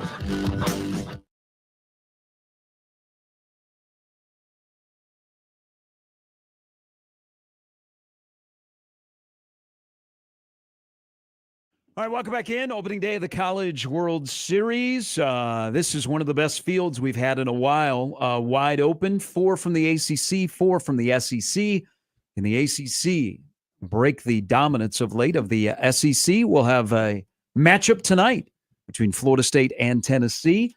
Our good friend, Jeff Colhane, your good friend, formerly of Nebraska, West Virginia, North Dakota State, now is the fine voice of the Noles for football and men's basketball. He's back in Nebraska, and he'll join us coming up at 8:30. But we get ACC versus the SEC tonight. But it should be a great series. I hope so, because the NHL Stanley Cup playoffs are the final, and the NBA finals have been was really good. That was good. It's like disco duck. So I got to tell you, this morning, as we let our listeners know that are from out of town, that you're not going to get at Omaha Baseball Village wall-to-wall college baseball talk. No. Now, we'll have guests that will come on that Yes, will talk college that's baseball. why we bring them on. But we love our college football around here, and tomorrow is 11 Saturdays. I think isn't it 11 77 Saturdays? days, yes. 11 And Saturdays. guys, we're tomorrow. like 6 weeks away from Big Ten Media Days. Just saying. Mm-hmm. So I stopped this morning. It's a busy day for all of us, and I got up early and stopped at my favorite Friday coffee shop. I got my coffee. I think we both stopped there before. Yeah, the coffee isn't very good today. Sorry. But I love I love the guy that works the drive-through. His name is Shamar. Hey, Shamar. Shout out to him. Shamar, by the way, going to night school. He's going to get his degree. He's got a family. He's a great man. But he always, like Friday, I'm there at 5:40, so he knows I'm coming. And whenever I hear his voice and he hears my voice, he says, "Hey, how's it going?" I don't know if that's protocol, if you like, corporate, but he's Does he say friendly. GBR? No, but he loves Nebraska football. So today I go in there and I order. I just wanted an iced coffee. It's off. I had the day. So he then he threw in a donut today. Oh, just because? Like he handed me a bag, and I was like, "This is." I didn't order it. I just ordered a coffee, and he goes, "Here you go." So he gave it to me, and then he goes, and then he said, because I always ask about his family. He's married, and he's got 3 kids, but he's going to night school. Nice. He's going to get his degree here shortly, and so he will not be my barista at 5:40 in the morning. But he hits me with this one way too early. I don't start thinking about this until 6:09. He hits me with this one. He goes, "What do you think about what Phil Steele says about Nebraska football?" And I said, "Well, there was rumors that. So I've seen the digital copy. Okay. I said there were rumors that Nebraska would be ranked. Those were rumors. But I knew what he was getting at. So Phil Steele, and his magazine, by the way, starts coming off today. Will not be available at the Barnes & Noble in Omaha until the 4th of July. But if you are a digital subscriber, a VIPer, you already have it. He loves himself some Nebraska football. He has Nebraska as the 2nd most improved team in college football this upcoming year. Behind who? Or just had it wasn't KU. I have to go and look here. But he's got Nebraska as the 2nd most improved team in college football. Now, he's got I went to look at his rankings in the Big Ten, and Nebraska's in the middle of the pack. They're in that where they should be. Again, Iowa, Wisconsin, Nebraska are all kind of interchangeable. Yeah. But I also look at his position rankings. There's a couple of position groups which Phil is, if you haven't played a game, he's not super high on you. Like all of a sudden, Dylan Raiola is not making the Nebraska quarterback position top 10. Yeah. They're near the bottom of the power 4 teams. And he's also, I'll get to this a little bit later. There's also another group that he's got him as one of the worst position groups in all of college football. He loves the defensive line, which we all do. He's got Nebraska's defensive line as the 5th best defensive line in college football. Wow. Totally believe that. But he has him as the 2nd most improved team. Phil Steele's always kind of like been consistent. He likes Nebraska. He thought there was going to be a breakthrough in 2019. He thought everything's lining up for this to be, and then we know how that went. But reading his Nebraska page, he's very, very high on Nebraska. So if you are into Phil Steele shares your excitement for this upcoming year. It's extremely consistent with a lot of the talking heads, whether they're talking about Phil Steele, Joe Klatt. He's got Nebraska as a top 25 team. I think there's substance compared to, because all of, and I know our friend Brandon Vogel has been doing a lot of the comparisons to the numbers, the chatter, everything going into the 2019 season compared to everything going into the 2024 season, that there's more reputation, I would say, going into 2019. I think the common denominator between those 2 seasons is people also pointed at the the record. I'm sorry, not the record, but the schedule, and also what each coach had shown that they could do in year 2. Now, obviously, Scott Frost was more in a smaller sample size than what Matt Rules is, but obviously you had a very solid freshman campaign by Adrian Martinez, the way Nebraska finished 2017, all those things that we already know.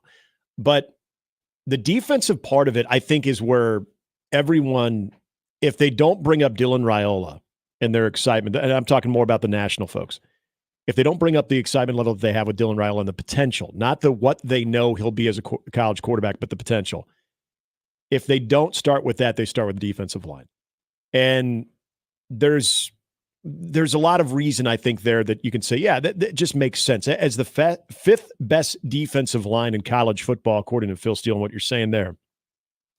Again, this is not because there's the household names of a Nash Hutmacher and a Ty Robinson, but also when you look at the amount of young players that had an impact last year and the way we've talked about this a lot, the way that they rotate and they don't seem to miss a beat when it comes to that I think that between that element of the defense and also the fact that Tony White is back, it's amazing how many national folks have jumped onto just that storyline alone for the jump that they feel Nebraska can have. And so is there more substance to that part of Nebraska's football team than it was in 2019 when it came to any part of Nebraska's team? Yeah, I would say that is a good place to start, where you're talking about if you can just be solid up front and have similar results as you did a year ago.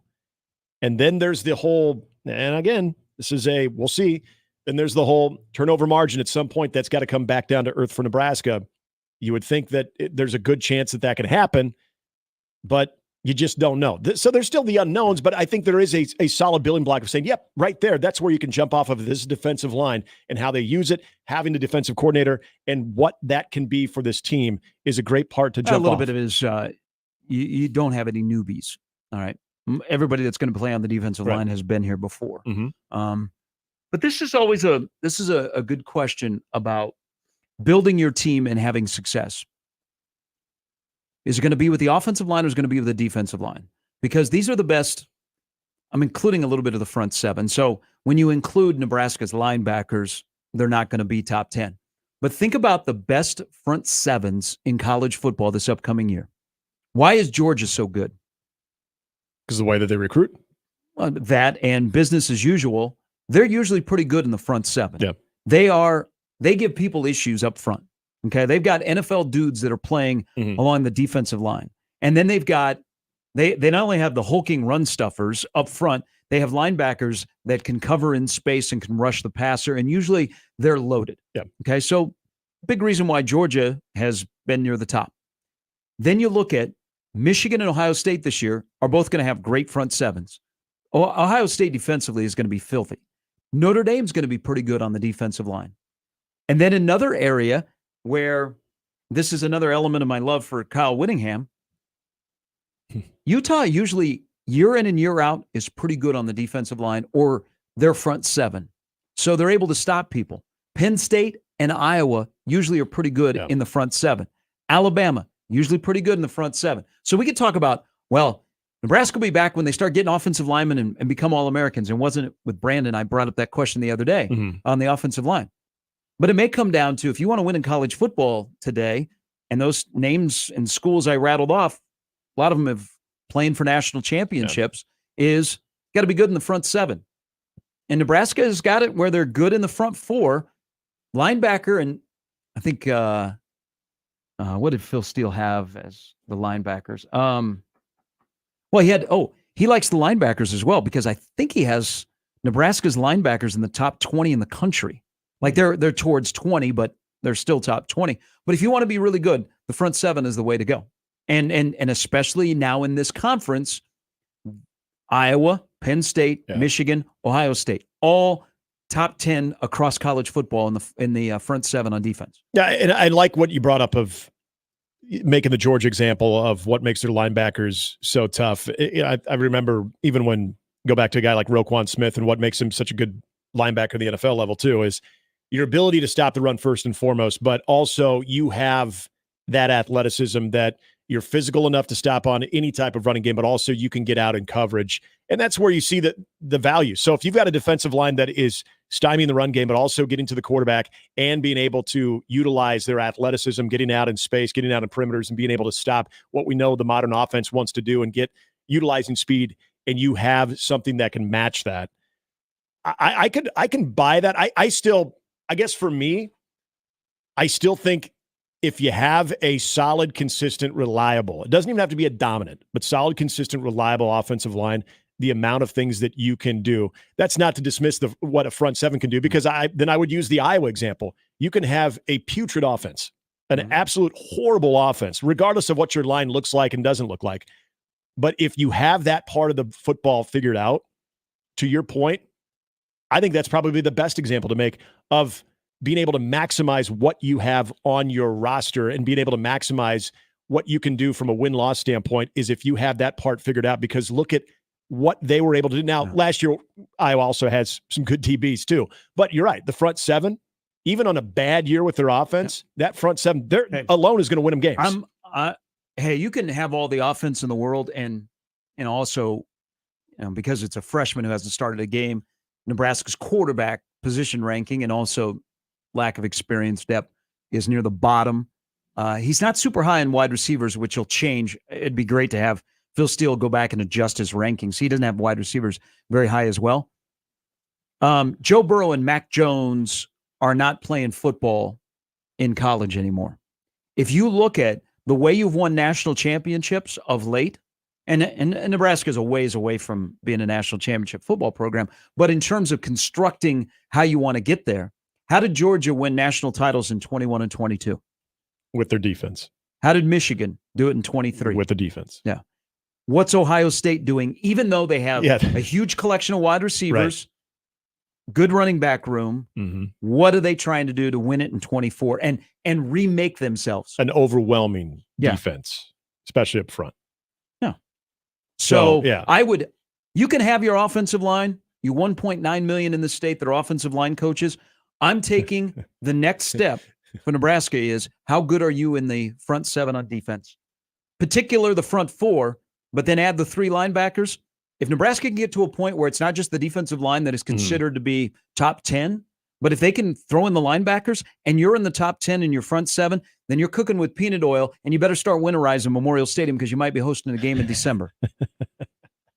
Yeah, that's the part about what I'm more interested in seeing some of the teams that are making their way into the Big Ten as well. When we talked about USC yesterday with Brian Edwards, and as good of a reputation that Lincoln Riley has with quarterbacks and what they can recruit offensively, I think there's going to be a lot of reluctance to embrace USC as a legitimate threat in the Big Ten until they have that other side of the football figured out, the other side of the line of scrimmage figured out, because of how bad that defense was a year ago. And at some point, USC is going to have to play some big boy football. And I think, to your point about the front seven, there's another team. Like, I don't worry as much about Oregon because of what they have defensively and the way that I think there is that mentality that they've got to be nasty equally on both sides of the football and be physical. But USC, that's where I don't even think people like us that are seeing a new team coming into the Big Ten. And remember, Nebraska's transition to the Big Ten being a little bit more rocky. But I think a lot of national people are saying too, you're not going into that conference and being able to have success until you have that part of it figured out. And going off of what I tend to agree with what Brian Edwards said too. There's that ability to attract talent, but what is that going to look like on the defensive side to survive in the Big Ten? I think that'll be exposed this year. I mean, Oregon. The other part of this is getting guys to your campus. You got coaches in this league that are good in recruiting defensive linemen and linebackers that are winning battles amongst each other or against like the SEC or the ACC. Oregon has a really good defensive line. And why? Is because they've recruited well. And they've also played the portal game well. They will have on their defensive line this year, they'll have a starter from Houston and a starter from Michigan State. So, a defensive lineman or an offensive lineman goes into the portal, and if they're really good and can be a difference maker and a starter at a Power 4 school, you know what the market is like. Yeah. Oregon won that market. So Oregon is already ahead of the curve, where Dan Lanning is smart. He came from Georgia. Yeah. He knows you got to win on the defensive side of the football. Yeah, none of this. That's why if you're looking at the four teams, and it's more obvious, but there's a reason why it's obvious that Oregon seems to be positioned to have the smoothest transition. I think it starts with having a defensive-minded coach and understanding that what it's going to take at the defensive level to be able to go up against the likes of the Ohio States, the type of offenses that you're going to see. You have a pretty damn good offense yourself, and that's something that people always think of Oregon is being able to have an explosive offense. But when you have a defensive-minded guy, and I think it's a good point you bring up, is what he did at Georgia at the SEC level, understanding that if you're going to be able to fulfill a lot of the preseason expectations, where I think a lot of people would say you should be right there with Ohio State when it comes to that Big Ten championship game. You should be in that matchup. It's going to be your defense, not your offense. It's probably going to get you there. Yep. All right. Coming up at 8:30, Jeff Colhane stops by. We'll also talk to Mike Schaefer, Matt Verzal, who's an offensive line guy, who I will convince that it's more important to have a better defensive line. So it's the old argument. Would you just want to run the ball whenever you can run it, or stop the run? Stifling, cobra, squeeze, take the life out of a team that they can't run the football. You know where I stand? Mm-hmm. It's mornings with Sharp and Handley at 1620 The Zone. Hey, you also know where I stand when I want to get my fit rad. You can do it today. And I mean today at Lindley Clothing. Don't forget, Dad's Day is coming up on Sunday, and they got the great deal going on. All spring and summer sportswear, 25% off regular price. Shorts, polos, short sleeves, all of it right now at Lindley Clothing, 132nd and West Dodge in the Linden Market. Easy access, great customer service, and yes, you heard me right, 25% off all spring and summer sportswear. So let's say you're taking Dad to the College World Series this weekend, and you want his fit to look rad, and you want him to be comfortable when it's going to be hot out. You know what? Lindley Clothing is the place to go. Take Dad there today. Let him go shopping.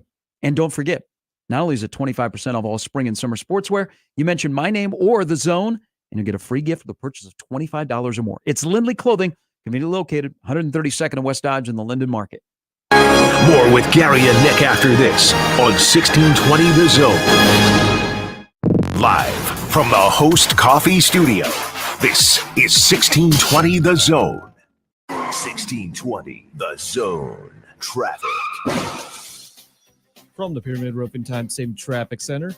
Looks like our earlier crashes are cleared. Everything's back to normal on 108th and 4th. However, eastbound Dodge's got slow-going traffic from 180th to 144th. The College World Series starts today. Just be mindful of the pregame festivities taking place around Charles Schwab Field with the first pitch starting at 1. Also, 12th Street's closed between Cass and Mike Fahey, and Mike Fahey's closed between 10th and 13th. Hope you have a fantastic weekend. Just be sure to buckle up and drive safe out there. I'm Joey Colbert. This time-saving traffic is brought to you by Saul's Jewelry and Loan. We are excited to announce the grand opening of Saul's Jewelry and Loan's new downtown location. It's a Saul's shopping experience like you've never seen. Amazing jewelry finds at our famous best-in-town prices. Tools, bikes, guitars. 22nd and Harney, downtown Omaha, Saul's Jewelry and Loan. Hey, everybody, it's Michael Sevilla for Ted and Wally's. There's so much going on in the Benson area all summer long. And one of the great things about it is when you're down there, whether you're checking out an art exhibit or you're going to one of the great stores or even swinging by one of the great bars and restaurants, you can also stop by Ted and Wally's and top off your day or night. You know how that is. You go out, you get a great meal, but you need a little bit of something sweet at the end. And the place to get the best in sweetness is at Ted and Wally's Premium Ice Cream. You can swing by there while you're in Benson, checking out all the great summer activities. And if you're downtown, lots of great summer activities down there as well, whether it's art festivals and that big baseball tournament, all that's going on down there as well. Swing by the Old Market location and get yourself some great ice cream. Hey, the bullpen's right there too, right? As baseball is going on, you swing by there, you can get a coupon for some free ice cream from the folks over at 1620 The Zone. You can get all of that. It is a great time for ice cream because it's the summer. Both locations are open and ready for you, whether it's the Old Market or in Benson. And when you stop by, tell them Severe sent you.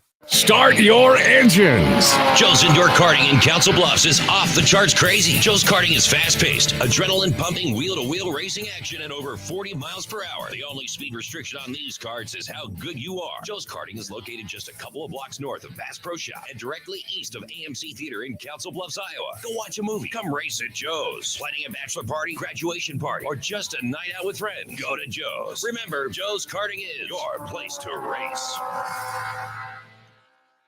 Host is roasting every morning. At Host Coffee Services, every cup of coffee served comes with a promise. a promise of quality, innovation, and a dash of fun, ensuring your workday is as delightful as your coffee break. Call Host Coffee Services today. Proudly serving Nebraska since 1972.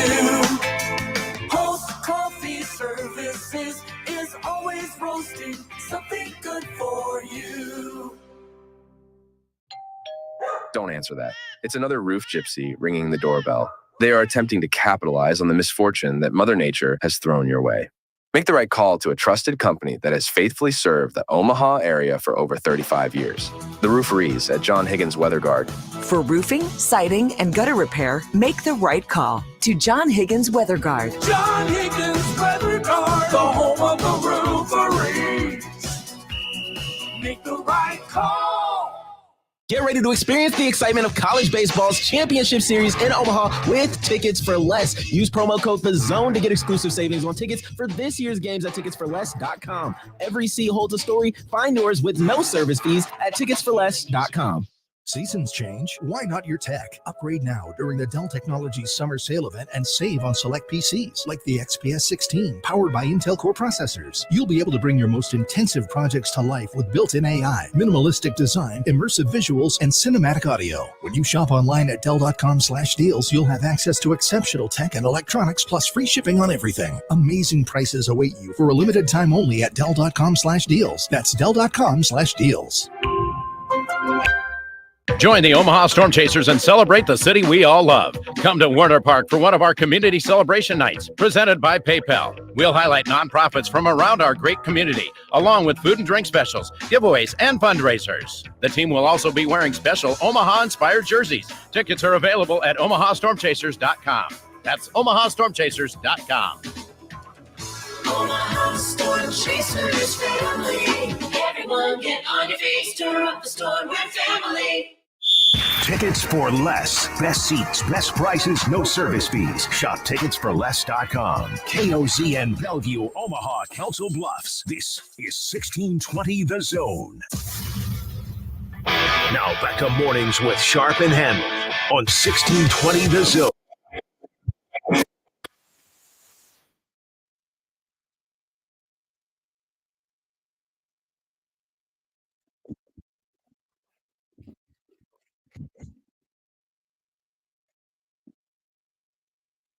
This is quite the find. Oh, yeah. Anybody that knows me would be like, no, actually, this isn't a rare find for him. Welcome back in. Jeff Colhane with Florida State will join us here. What is this? Disco Duck. This is Disco Duck. I just Okay, picture they're jamming out over there in Lot D already. The gates have been open to the parking lot for 14 minutes. And or tailgate? Should I take this bet? Iowa JD. Dylan Riley just ruined him for the next 3 years. He doesn't believe that Oregon will win.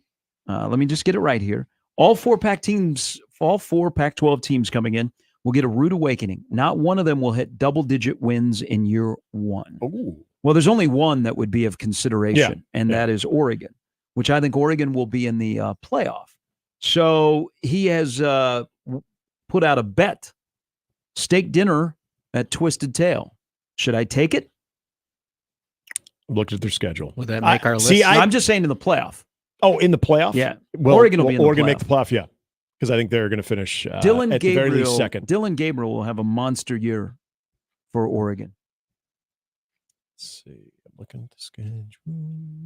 Just making sure. Yeah, the 10. So if I'm going more with the fact that he said not one of them will even reach 10 or double digit, which would be 10. Win total for Oregon is 9, I believe. Is that correct? No, I think with it's that? more than that. I'll take the over if that's the case. For 10. Oregon? Take them 10. I wouldn't go. Oregon's 10.5. Yeah, okay, no, I'm taking the under. Oregon's 10. I'm probably going to go under.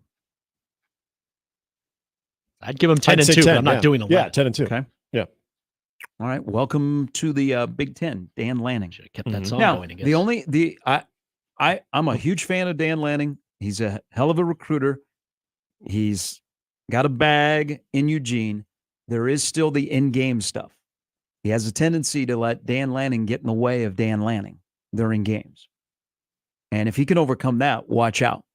But they're the most equipped to walk into the Big Ten and not just be like, oh, my God, what is this? Mm-hmm. Yeah, for a lot of the reasons we discussed on the defensive side of the football, but also line of scrimmage play, which you saw a year ago, that meshes well with what they're going to see with a change of competition from the old Pac-12 too. But I think what you brought up last segment is a very important part when it comes to teams that make those transitions into what we consider to be more physical conferences, is when you have that SEC pedigree, there's not a lot that's going to overwhelm you when you're seeing now the blend of not only physical play, but speed. And that's, in my opinion, what the SEC is built on, is that perfect. I mean, it's why you see the amount of guys that go to the NFL from that conference, is that blend of speed and physicality. That I'm not trying to say that Oregon's going to come in and they're just going to punk the Big Ten. We all know that that's not how this works, but they don't have to. And that's the beauty about the new playoff too, is if they're sitting there in the top 3 of the Big Ten, which they're obviously positioned to do, and there's not a major stylistic change that is going to freak them out or take them off schedule, which I don't feel Oregon is built that way, that who knows what might happen, but with injuries and whatnot can happen. Sure. But as far as the way that team is built, it's tough for me to see that they have this major fallback that you do tend to see a lot of teams when they go into different conferences do. Yep. All right. 8:18. I have this on my mind because I was watching the Yankees and the Royals the other night. And the Royals, by the way, came back and won yesterday. Alec Marsh had a no-hitter going into the 7th, and then their bullpen did bullpen things. But the Royals rallied to win. Interesting series this weekend between the Dodgers and the Royals out on the West Coast. But I was listening to Yankee broadcast. Did you listen to Susan? Susan was there. Yeah. Yes, Susan was there. Yeah. She was on the radio. I wonder what happens now that her partner has retired, if she comes back next year. She's been there for a long time too, so I would think that she's probably thinking about maybe the final broadcasts. So they were talking about the barbecue. The Yankees put a hurting on the Royals in the first 3 games of that series. So that's where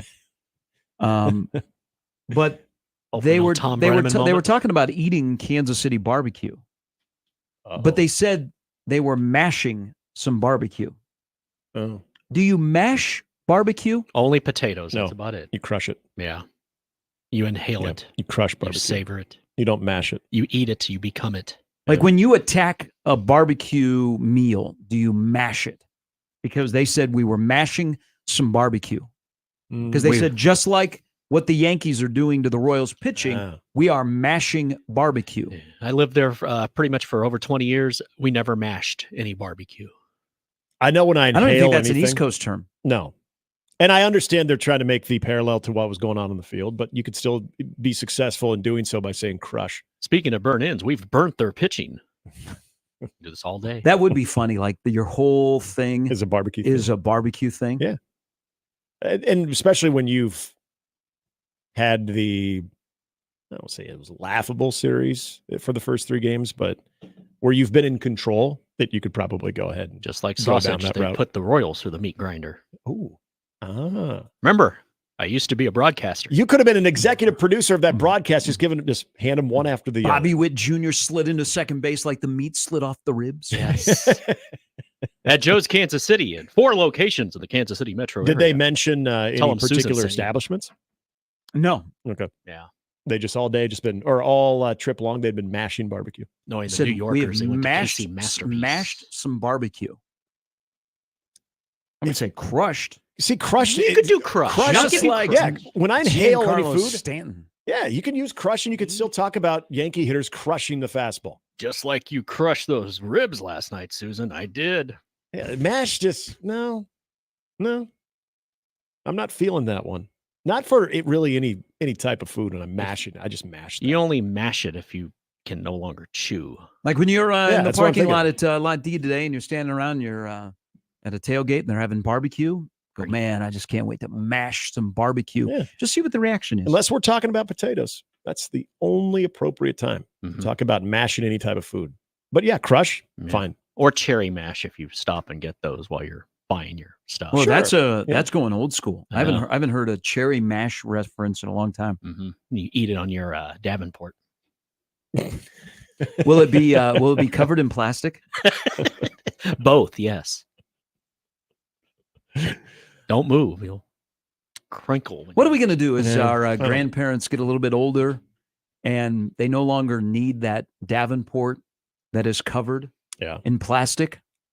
I mean, that's a tradition that's kind of going to come to an end. I honestly haven't. Now, my grandparents have been they've been gone for a while.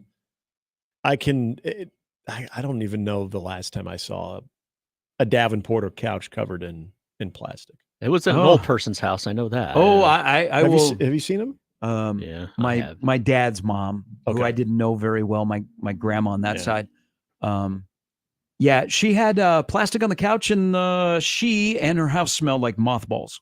That's what I remember, like as a 6-year-old. Yeah, they have the jar of those little strawberry candies. Our neighbor who was or the Werther's original. Do they have my grandparents always had the Werther's originals. I don't think she had the little butterscotches. Yeah, well, pretty much the same thing. I knew an elderly guy in Manhattan, Kansas, who had Werther's originals. Yeah, the Werther's originals were. Was he driving in a van?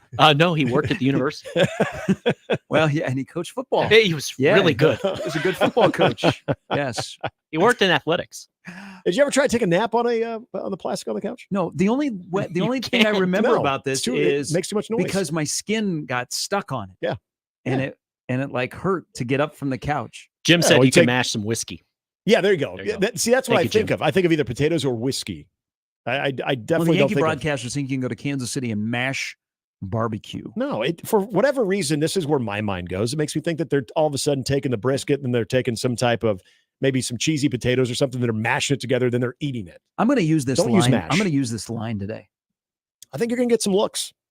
If Virginia is not really known for its barbecue, but North Carolina is.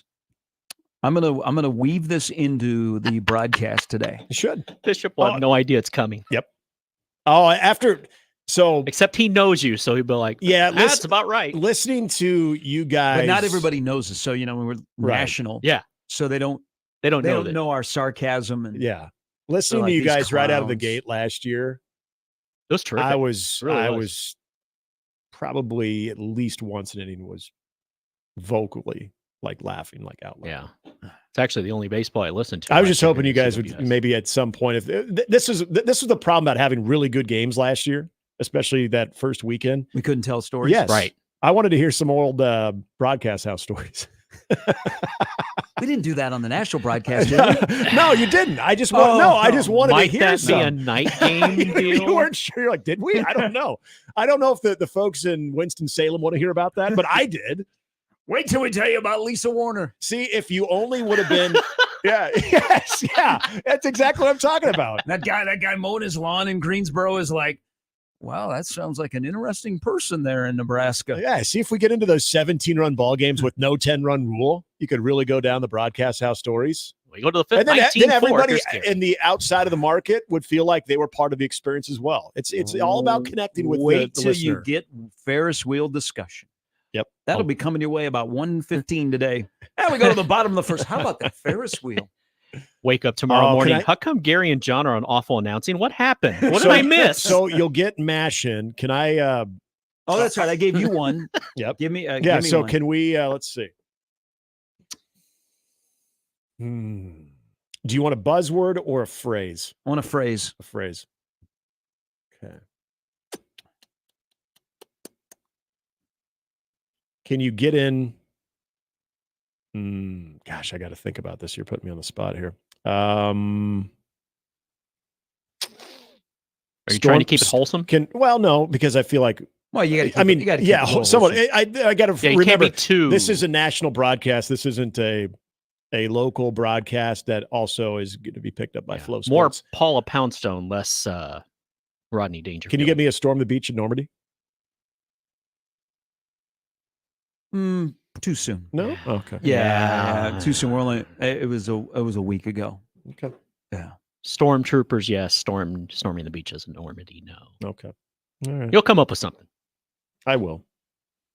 I will. I might just text you some words too. Maybe a home run ball. I'll say that ball has just been voted off the island. He is the weakest link. Goodbye. I gotta think of some Seinfeld references too. Or a hot shot to third. No hocus pocus, just focus. I feel like this is way too easy, but you can get a no soup for you in there. Yeah, I might be able to. Yeah, someone snares one. Yeah. You can get a no soup for you. Yeah. He was in the pool. I was in the pool. You do a hat tip to the legend, the late Ernie Harwell, who used to do. He's called out for excessive window shopping. That one is long gone. All right. Coming up next is Jeff Colhane, who has got a signature call. He was at North Dakota State. I used to. He'd be like, Mavs down, horns up.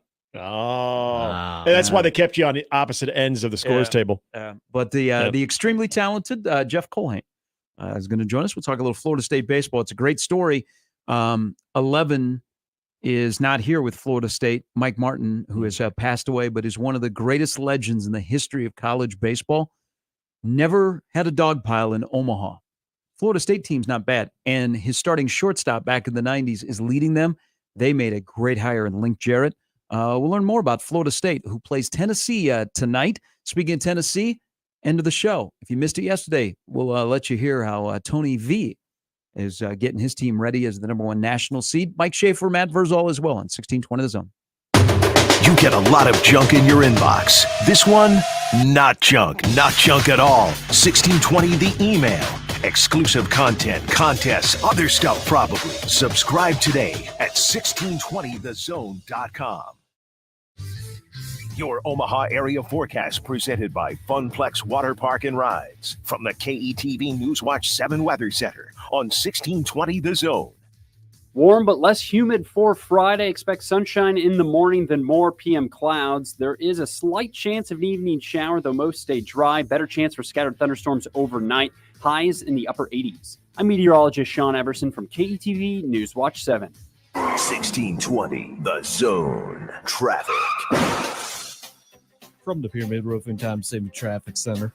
Everything's looking good in the Omaha Metro. There's no new accidents or delays to report. We got the College World Series starting today. Just be mindful of the pregame festivities and heavy foot traffic around Charles Schwab Field. 12th Street's closed between Cass and Mike Fahey, and Mike Fahey's closed between 10th and 13th. Hope you have a fantastic weekend and enjoy the College World Series. Just be sure to buckle up and drive safe out there. I'm Joey Colbert. Time-saving traffic is brought to you by Pyramid Roofing. If you've seen the white trucks with Rufus the Spotted Dog, then you know about Pyramid Roofing. Replace your siding, windows, roof, or gutters. Call Pyramid Roofing at 402-502-9300 or visit PyramidRoof.com. Never settle for less. Host is roasting every morning. Host Coffee Services stands as the vibrant heart of every break room, offering the unique fusion of traditional quality and modern flair. We're not just your coffee center of. Call us today. Proudly serving Nebraska since 1972. Host Coffee Services is always roasting something good for you. At Cox Mobile, we know you're smart. You brush your teeth in the shower to save time, make coffee ice cubes for your cold brew, and wear goggles to cut onions. You also added Cox Mobile. So smart. Now you're running on the network with unbeatable 5G reliability and saving on your Cox internet. It's ingenious, just like you. Aw, thanks. Cox Mobile, the smart way to mobile. Cox postpaid internet required. Cox Mobile runs on the network with unbeatable 5G reliability as measured by Ookla LLC in the U.S. to H 2023. Other restrictions apply. Learn more at cox.com/mobile. Hey kids, what are you getting your ever-loving dad for Father's Day? I know, a motorized monster truck. How about the new Taylor Swift album? You would love it. Yeah, I'm sure. How about something from Osted's Golf? Name brand apparel up to 50% off. Strixon balls at crazy deals. And dads always love an Osted's gift card. You have been putting a lot of balls in the water. Not after my custom fitting. I'm smashing everything. You could do that with a monster truck. Shop Osted's Golf for Father's Day. The Osted family would really appreciate it. Every day, the Salvation Army helps those most in need in the Omaha Council Bluffs Metro. When natural disasters strike, when the cupboard is bare, when those recovering from addiction need support, and more, the Salvation Army is there to help. We invite you to connect with us online to learn about our services, volunteer, donate, or get assistance. You'll find links to our Facebook page and Twitter feed and much more information at salarmyomaha.org. The Salvation Army, doing the most good right here in the Metro. Don't miss out on half-off savings happening at NFM.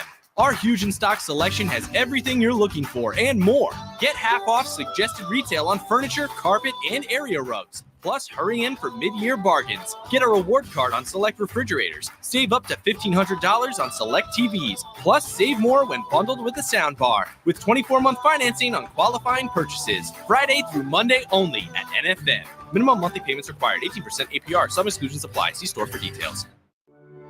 The Pinnacle Bank Championship presented by Woodhouse is back. And you don't want to miss a second of Omaha's biggest golf tournament of the year.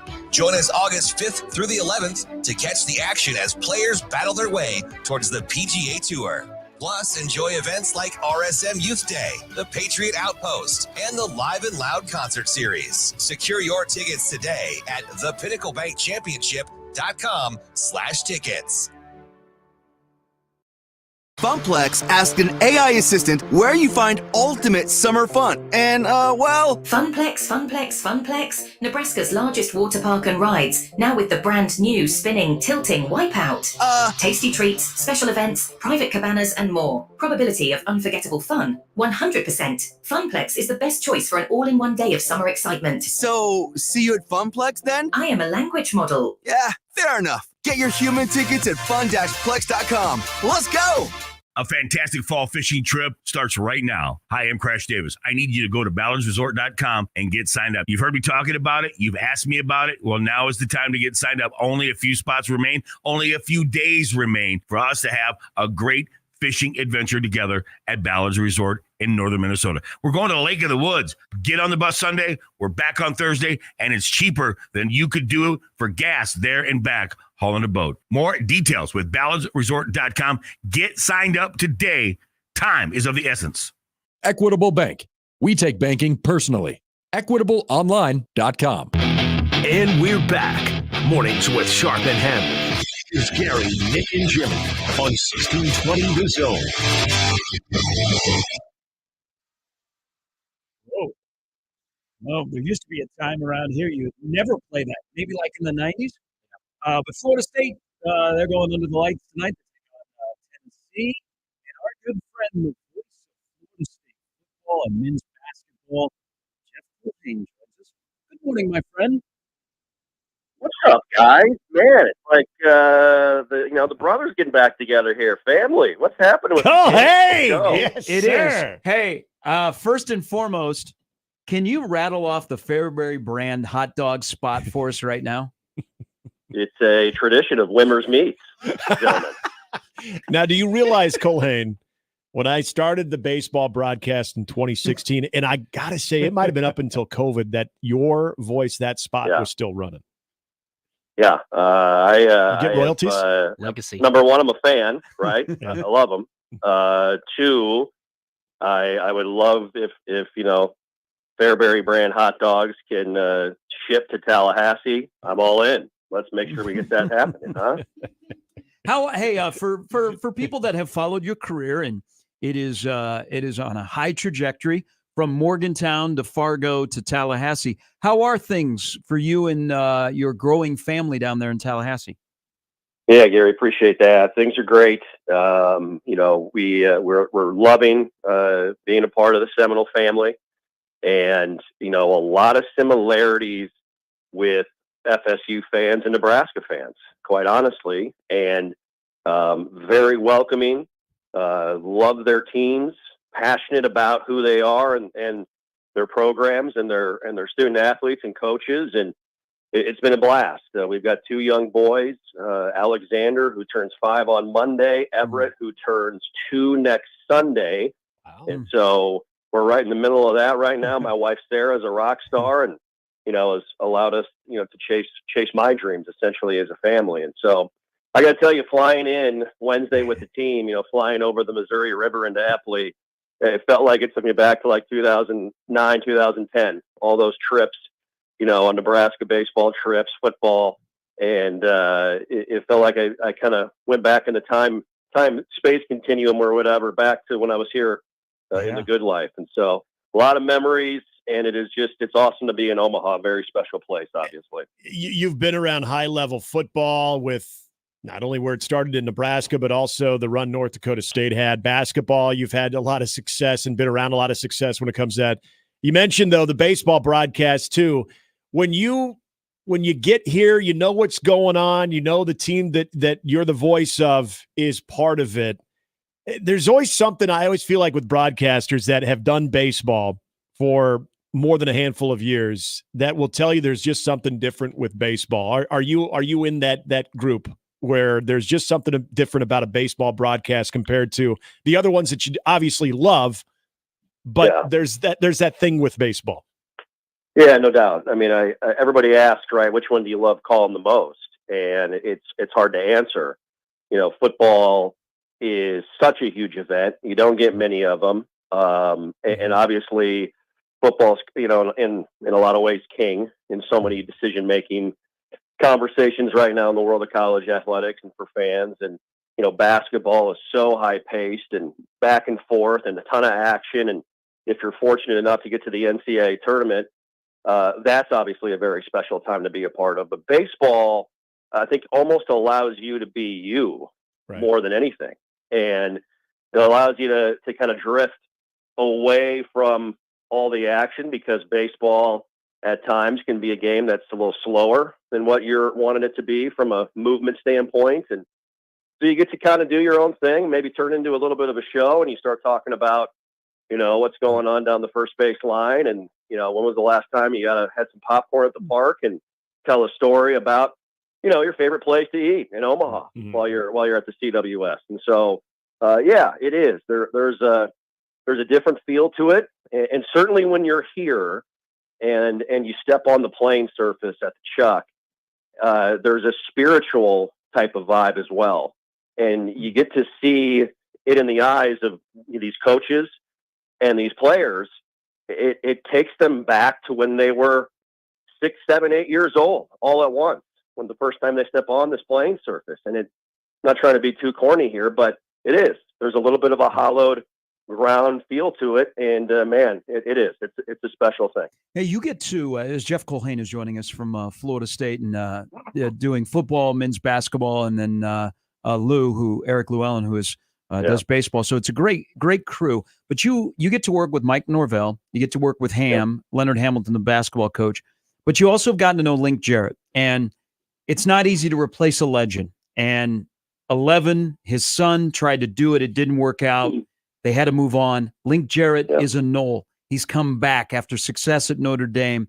But it's more than just being a good baseball coach, because that position has a lot of pressure on it, because you know that the expectations for Florida State baseball. Why is Link Jarrett the right guy to be the Florida State baseball coach in this shadow of 11? Well, number one, I love Link Jarrett. I mean, if you're around Link for any amount of time, whether it's an hour or a minute, man, he makes you feel good. Like you just like love being around him. And there's no coincidence that he's able to flip this thing as quickly as he has with this staff and these players. Bringing in 25, 26 new guys off of last year was tough. Not making the postseason for the first time in 44 years, and that was a difficult time. And so, as great of a person as he is to be around, he can obviously recruit and he obviously can evaluate. But man, he's a stone cold competitor. He is an absolute tactician. And you heard, a couple of guys yesterday, Dingus and Lodis, infielders, talking about how they would not want to learn the defensive techniques and fundamentals from anyone but Link, being a middle infielder and a guy that played at Omaha 3 years during his time at Florida State. And so from those things, those will obviously, you understand right away. But from a responsibility perspective, Link played for 11. He coached with 11. He's a Tallahassee boy. He's a Knoll. And to have the opportunity to come back and to, take up the responsibility of the head coach of Florida State baseball. He understands it, I think, more than anyone does. And so with that said, he knows what the end prize is, the end goal, and has told his team that. There's a space that's been open far too long. With all the success Florida State baseball has had, that national championship trophy has been elusive for the Garnet and Gold. And there's no talk about, hey, we're happy to be here. This team wants to win the whole thing.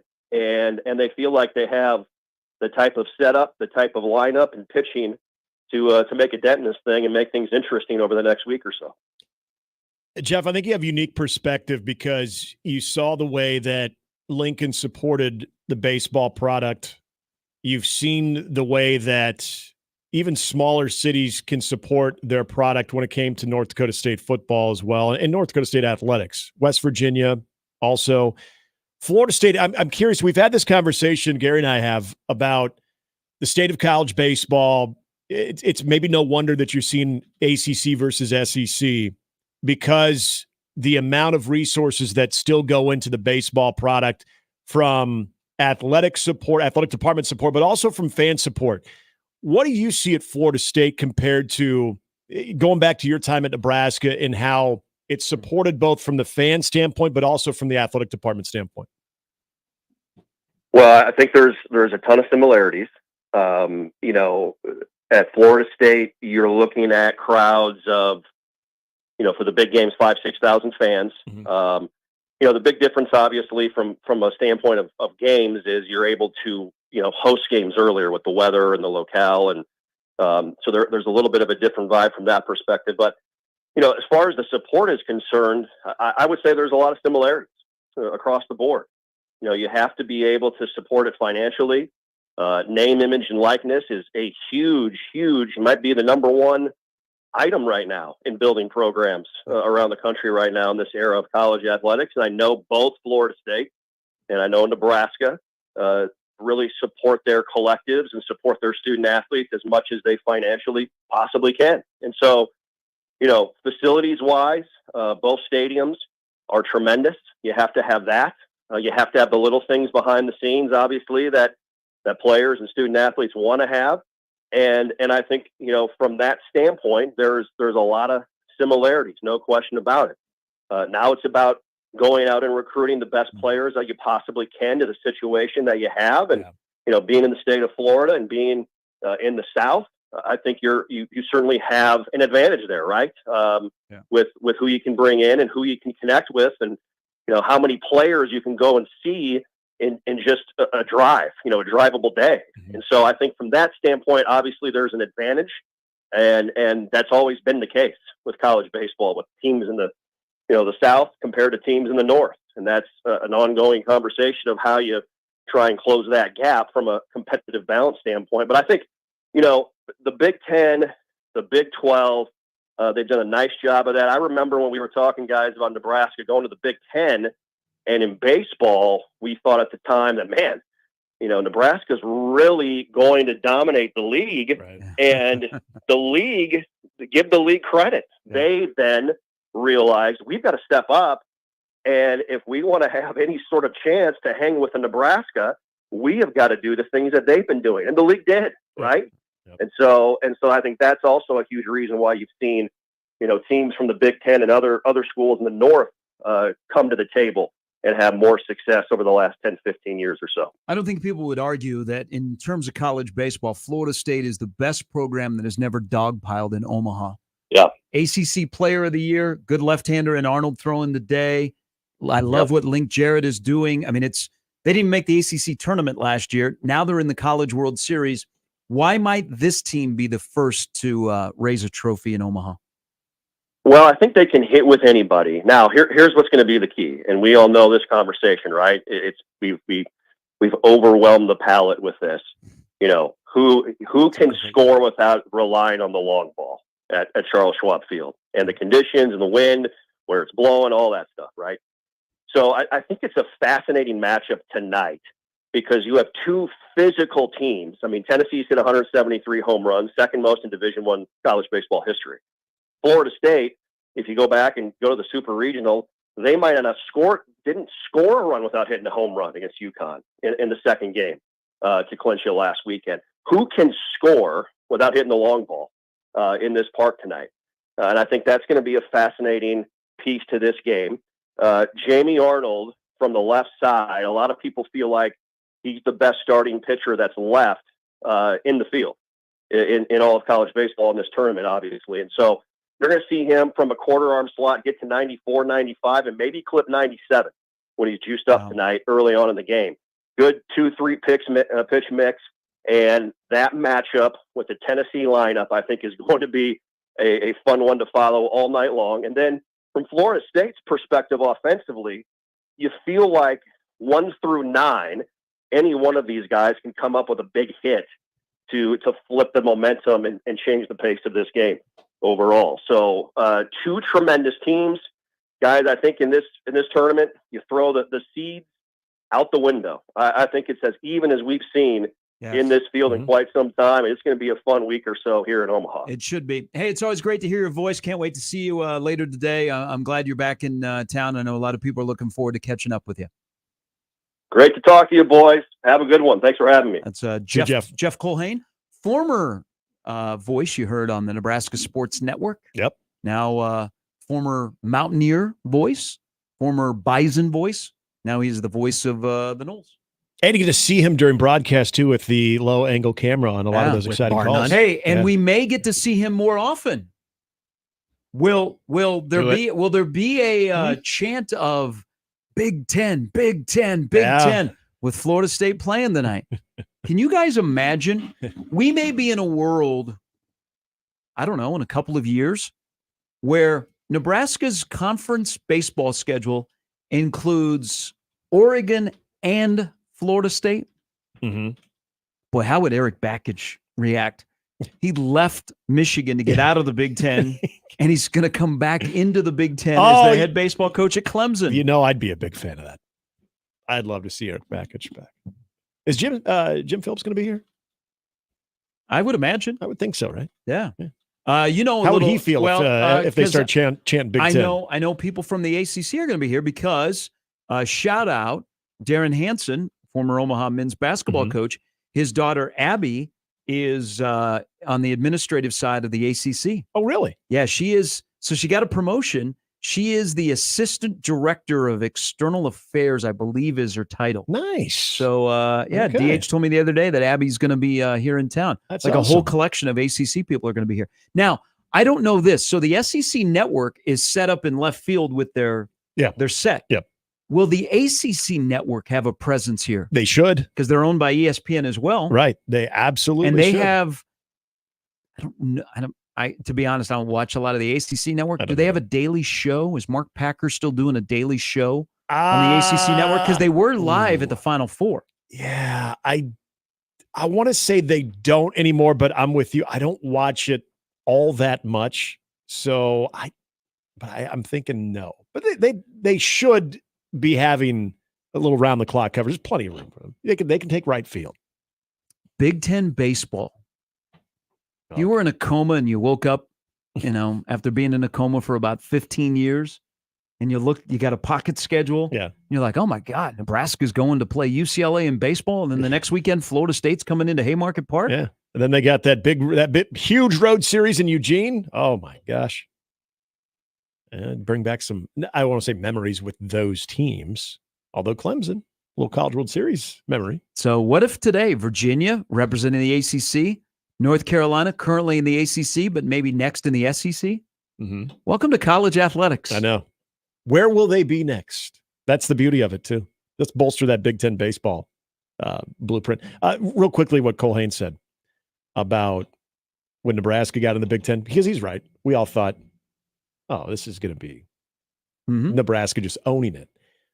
The way that other programs invested into Big Ten baseball, not nearly the same level as Big 12, but the one thing that I did appreciate and having a chance to visit a lot of those ballparks, especially ones that had a little bit of a facelift, they did exactly what was going to be perfect for not only the type of fans they draw in, but more modern facilities around their ballpark and upgrading their ballpark.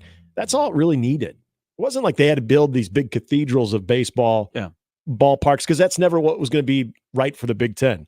But from the standpoint of even what Northwestern's done recently, it's perfect for the team, but it also gives you at least an ability to say, hey, we don't have this sand lot anymore that you're playing on. We don't have this rinky-dink batting cage that you're going to be developing in. We've actually got modern facilities, even though they're not maybe as big as what you see out in the South. There was still a pretty good investment there.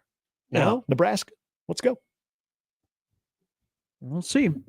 But I keep going back to this. We need to stop treating Nebraska baseball like it's Dave Van Horn is still coaching and they're rolling off 50-win seasons. Since Nebraska joined the Big Ten, it's been a roller coaster. It doesn't mean it has to be a roller coaster forever, because you win 40, what do you do in the next year? Yep. But we sometimes treat Nebraska baseball like it's this unbelievable program. Mm-hmm. It has been hit, miss, hit, miss, hit, miss, hit, miss. It's been one of the ultimate roller coasters since they've come into the Big Ten Conference. You hope that roller coaster is stopping after a 40-win season where you feel really good about the direction. But in all honesty, that's what Nebraska baseball has been. Mm-hmm. They win 37, then they win 27. Then they win 36, and then they go back and they win 29. Yep. And it hasn't been able to grab consistency like Van Horn's later years, and it really started when Nebraska came into the Big Ten. So it just goes back. Nebraska athletics, because the other day was the anniversary, a 14-year anniversary of that press conference down in Lincoln, where you had Harvey Perlman announcing that Nebraska is going into the Big Ten Conference. It was 14 years ago, 2 days ago? Yeah. And my buddy, the first thing he thought of is, oh, great, no more pay-per-view. It's going to be awesome. Is men's athletics has let down the Big Ten. Yeah. No, there's no debating that. And I know you get this a lot too, because especially with your history with Nebraska baseball, I feel like I'm fighting this fight with other people, but I don't know if we're necessarily getting through to them when it talks about the expectations of Nebraska baseball. And you still have people that say, at the very least, they should be hosting a regional every year. No, at the very least, if you can put yourself in the NCAA tournament, that's a good place. If you're hosting every now and then, that's great. Yeah. All right, quick break. We'll come back. Schaaf and Burr still to join us on 1620 The Zone. More with Gary and Nick after this on 1620 The Zone. Don't answer that. It's another roof gypsy ringing the doorbell. They are attempting to capitalize on the misfortune that Mother Nature has thrown your way. Make the right call to a trusted company that has faithfully served the Omaha area for over 35 years. The Rooferees at John Higgins Weather Guard. For roofing, siding, and gutter repair, make the right call to John Higgins Weather Guard. John Higgins Weather Guard, the home of the Rooferees. Make the right call. Welcome to this episode of RV Ready, brought to you by Leach Camper Sales in Council Bluffs. Rody? Leach Camper Sales has the RV for you, and I am calling you out here. People should go to leachcamper.com and check out the inventory. And don't forget, the coffee's always on. Grandpa Dave here from Osted's Golf, helping the grandkids get their dad the perfect gift for Father's Day. Thanks for your help, Grandpa. Dad wasn't thrilled with the candy that we got him last year, but we sure liked it. Okay, kids, save up to $200 on clubs from TaylorMade, Callaway, Titleist, or Ping. We're up to 50% off name brand golf apparel. Buy 2 dozen Strixon balls, get one free. And dads love Osted's gift cards. Papa, we need a bigger allowance. Talk to your dad. Shop Osted's Golf for Father's Day. Hop into the driver's seat of a new Ford truck or SUV now at Baxter Ford. Choose from hundreds of new Ford F-150s, F-150 Lightnings, F-250s, and F-350s. Baxter Ford has over 250 new SUV models available, including Bronco, Bronco Sport, Escape, Edge, Explorer, Expedition, and more. Plus, all our vehicles come with fair, transparent pricing and no dealer fees. So you only pay for the vehicle, not the paperwork. Get started at BaxterFord.com. Is your concrete cracked or uneven? Hey everyone, Coach Greg McDermott here to explain why you should choose Everlevel Concrete Repair. Many people think they need to replace broken concrete, but repairing it provides durable protection and comes at a fraction of the cost. Everlevel provides permanent repair solutions to fix your concrete and protect it against future damage, and it all comes with a long-term transferable warranty. They offer free inspections to walk you through the entire process. Call Everlevel Concrete Repair today. Planning something fun for your office, family, or friends? Joe's Karting is for you. Take a break. Come to Joe's to race, relax, and recharge. Great for team building. Ditch the speaker and burn some rubber. Trust us, Joe says you'll leave motivated. Joe's Karting race packages range from providing simple stress relief races to the real deal race experience. Check us out at joeskarting.com. Remember, go to Joe's, your place to race. Is reviewing life insurance on your to-do list? Now's the perfect time to add it. A friend recently told me that securing life insurance sooner rather than later can help you lock in lower rates for years to come. So I bumped this up on my list and got it done. I called SelectQuote and couldn't believe how easy and affordable life insurance is. I'm 40 and got a $500,000 policy for $16 a month. My husband's also 40 and his $500,000 policy was only $18 a month. Plus, with SelectQuote's same-day coverage, there was no medical exam required and we were covered by the time we hung up. Knowing I have this checked off my list feels amazing, but the peace of mind knowing my family is protected feels even better. Call SelectQuote 1-800-670-5151. That's 1-800-670-5151. Or go to SelectQuote.com to get your free quote today. 1-800-670-5151. Details on example rate at SelectQuote.com. Now back to Mornings with Sharp and Handley on 1620 The Zone. All right, for all the pitchers who are going to pitch in the College World Series, Keith Law is going to get upset if arms are pitch count. Yeah, we're in pitch count watch. I just want to bring this up. We do have a little anniversary. It's a 50-year anniversary. So Jimmy, you remember this? Absolutely, it was probably there. Nolan Ryan threw 235 pitches on this day 50 years ago. He got upset because he was pulled after 13 innings. Luis Tiant from the Red Sox, that great mustache, threw 14 1/3 innings. Did you know in the same game in a pitcher's duel in 1974? I mean, I wasn't there in 74, but I did see Ryan pitch at the Astrodome in 1986. Hey, there was a time in the 90s where just barely getting over 100 was still considered a pretty low pitch count, especially if you're going the distance. In high school baseball, 90, you're good. Remember we were playing a team, a kid threw 175. Like, damn, good on you. He now has one arm. I threw one. I think the most. I think I hit 150 once, probably more than I realized. But yeah, I hit 150 once, and I never had never had UCL of that, which was a good thing.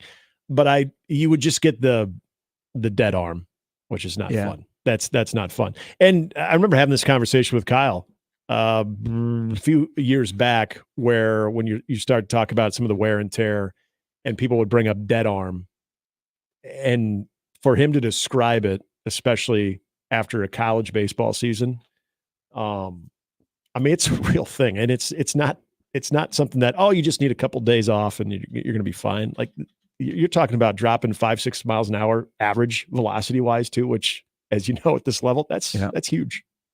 Now, not all pitches are created equal. Mm-hmm.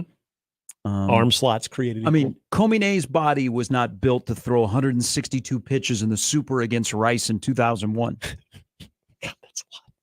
162. It's so much. Was on a Friday. Turned around and pitched the next Friday in the World Series. Oh. Yeah.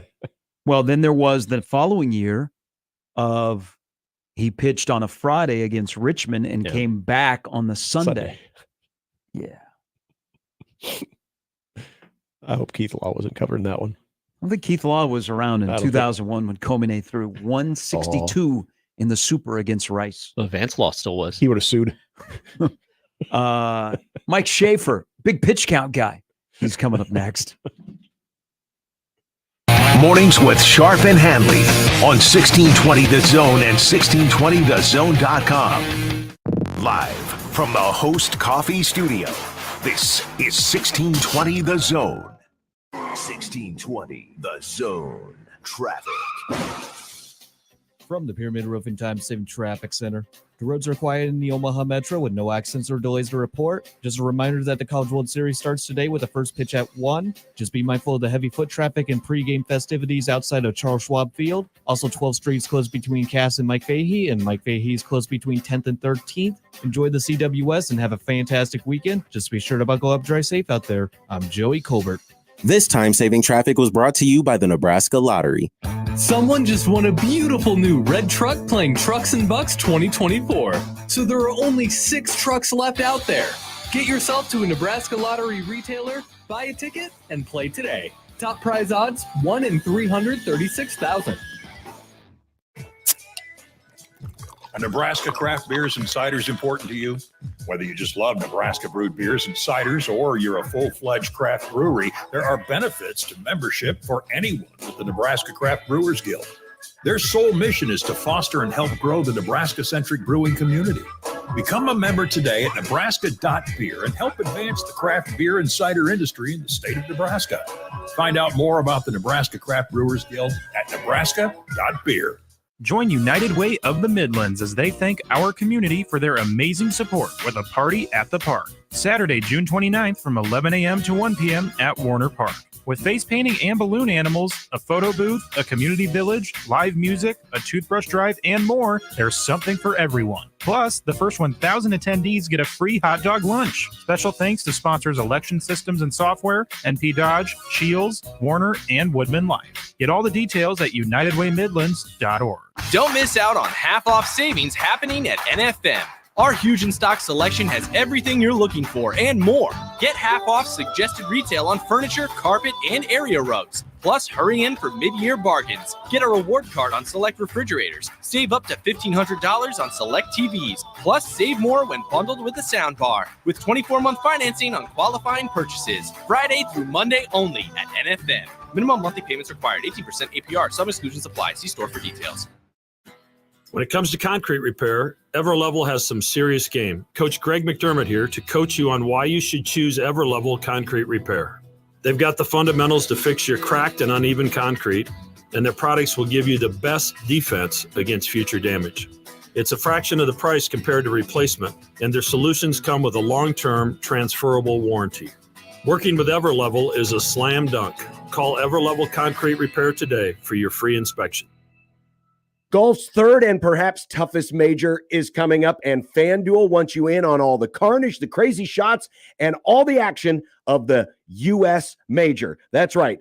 All customers get a profit boost every round of this major tournament. That means you can boost your outright winners, your longest drive bets, and so much more. Plus, bet on the finishing position and get paid in full for ties. You're not going to see that with any other sports book. So visit FanDuel.com/1620. John, of course, it is hard not to talk about a big-time major in golf, a big-time event, and not think about Scotty Scheffler as someone to get it done. And a lot of people have been waiting for Rory McIlroy to pick up his first major win in a while as well. Just go to FanDuel.com/1620 and get started today. 21 plus and present in Iowa. Opt-in required. Bonus issued is non-withdrawable profit boost tokens. Restrictions do apply, including any token expiration. See terms at sportsbook.fanduel.com. Gambling problem? Call 1-800-BETS-OFF.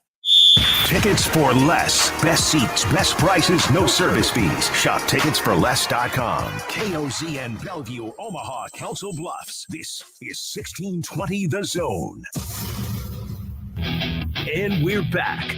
Mornings with Sharp and Handley. Here's Gary, Nick, and Jimmy on 1620 The Zone.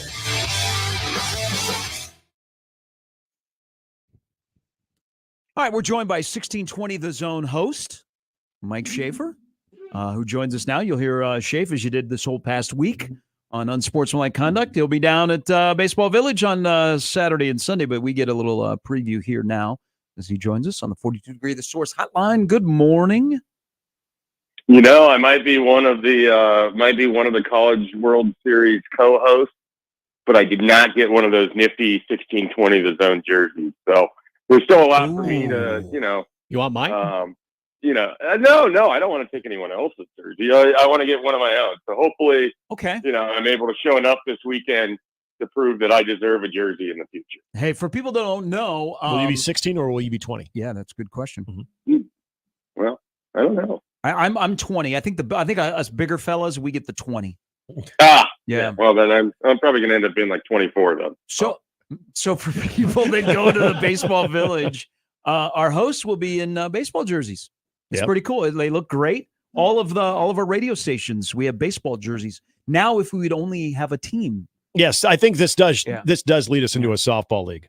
It should, because we already have the uniforms. Now that leads to a lot of questions as to who plays what position. Like, can Nick Grimm throw a baseball? He's never played catch, I learned this week. Yeah. So could he be a I catcher? wanted to send him out to the tailgate lot and just ask random fans if they'd teach him how to play catch. I thought that would be good content. Yeah. There really needs to be a tailgate reporter. I've been hammering that all week long. So Yeah, if he wasn't so busy up in the booth. maybe next year. I have a place for you tomorrow. I'll take you. In Lot D. All right. Yeah. So who would have a better first pitch? Grimace or Nick Grimm?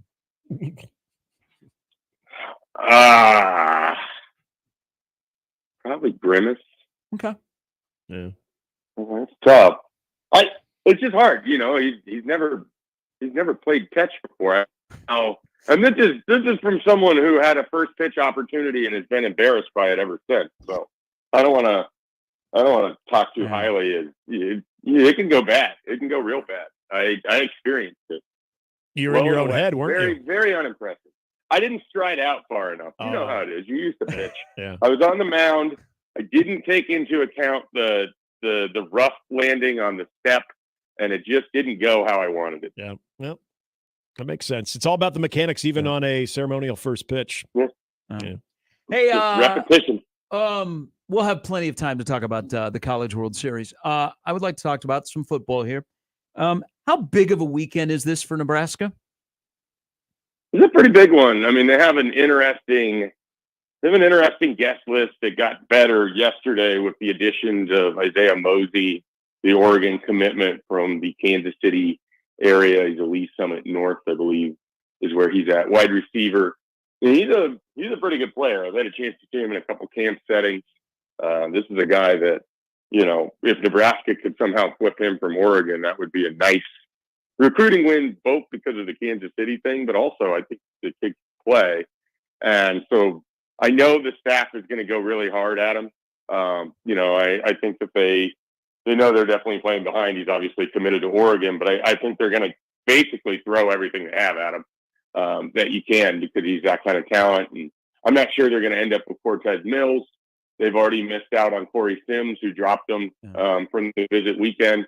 So that wide receiver position, I think if they're trying to get a real instant impact type guy, which is less needed because of the talent they've already accumulated, but you still want, I think Isaiah Mosey was a huge addition to the visit weekend. So we'll see how that one goes, with him going forward. And then, I want to keep an eye on what they're doing with their offensive line. I can't pronounce the name, but they picked up a visit here this weekend from another Bishop Gorman offensive lineman, a top 60 player in the country, an interior offensive lineman at that.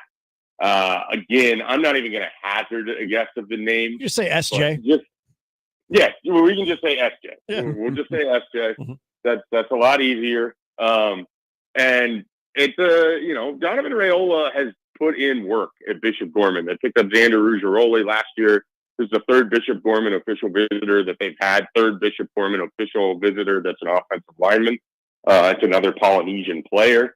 I mean, I just think there's some interesting stuff going on with the offensive line recruiting, and they could be in on some big guys. They need someone to say yes first to kind of get that thing kicked off, and it might not be until next week with Houston Kahaina Torres, a Hawaiian offensive lineman coming in that I should just put in the crystal ball for. I've talked about it for about 7 months now, but I think they have a great shot there. But the offensive line recruiting really interesting as well. So this visit weekend, and then you have Christian Jones. Yeah. You have some other guys that are coming in that are interesting as well. Malcolm Simpson's been tweeting, 4-star defensive end from Texas, that they certainly would like to add to their commitment list. I mean, there's definitely some talent on campus this weekend, and they have, I think, last check, 11 or 12 official visitors. So always good to get a good group in.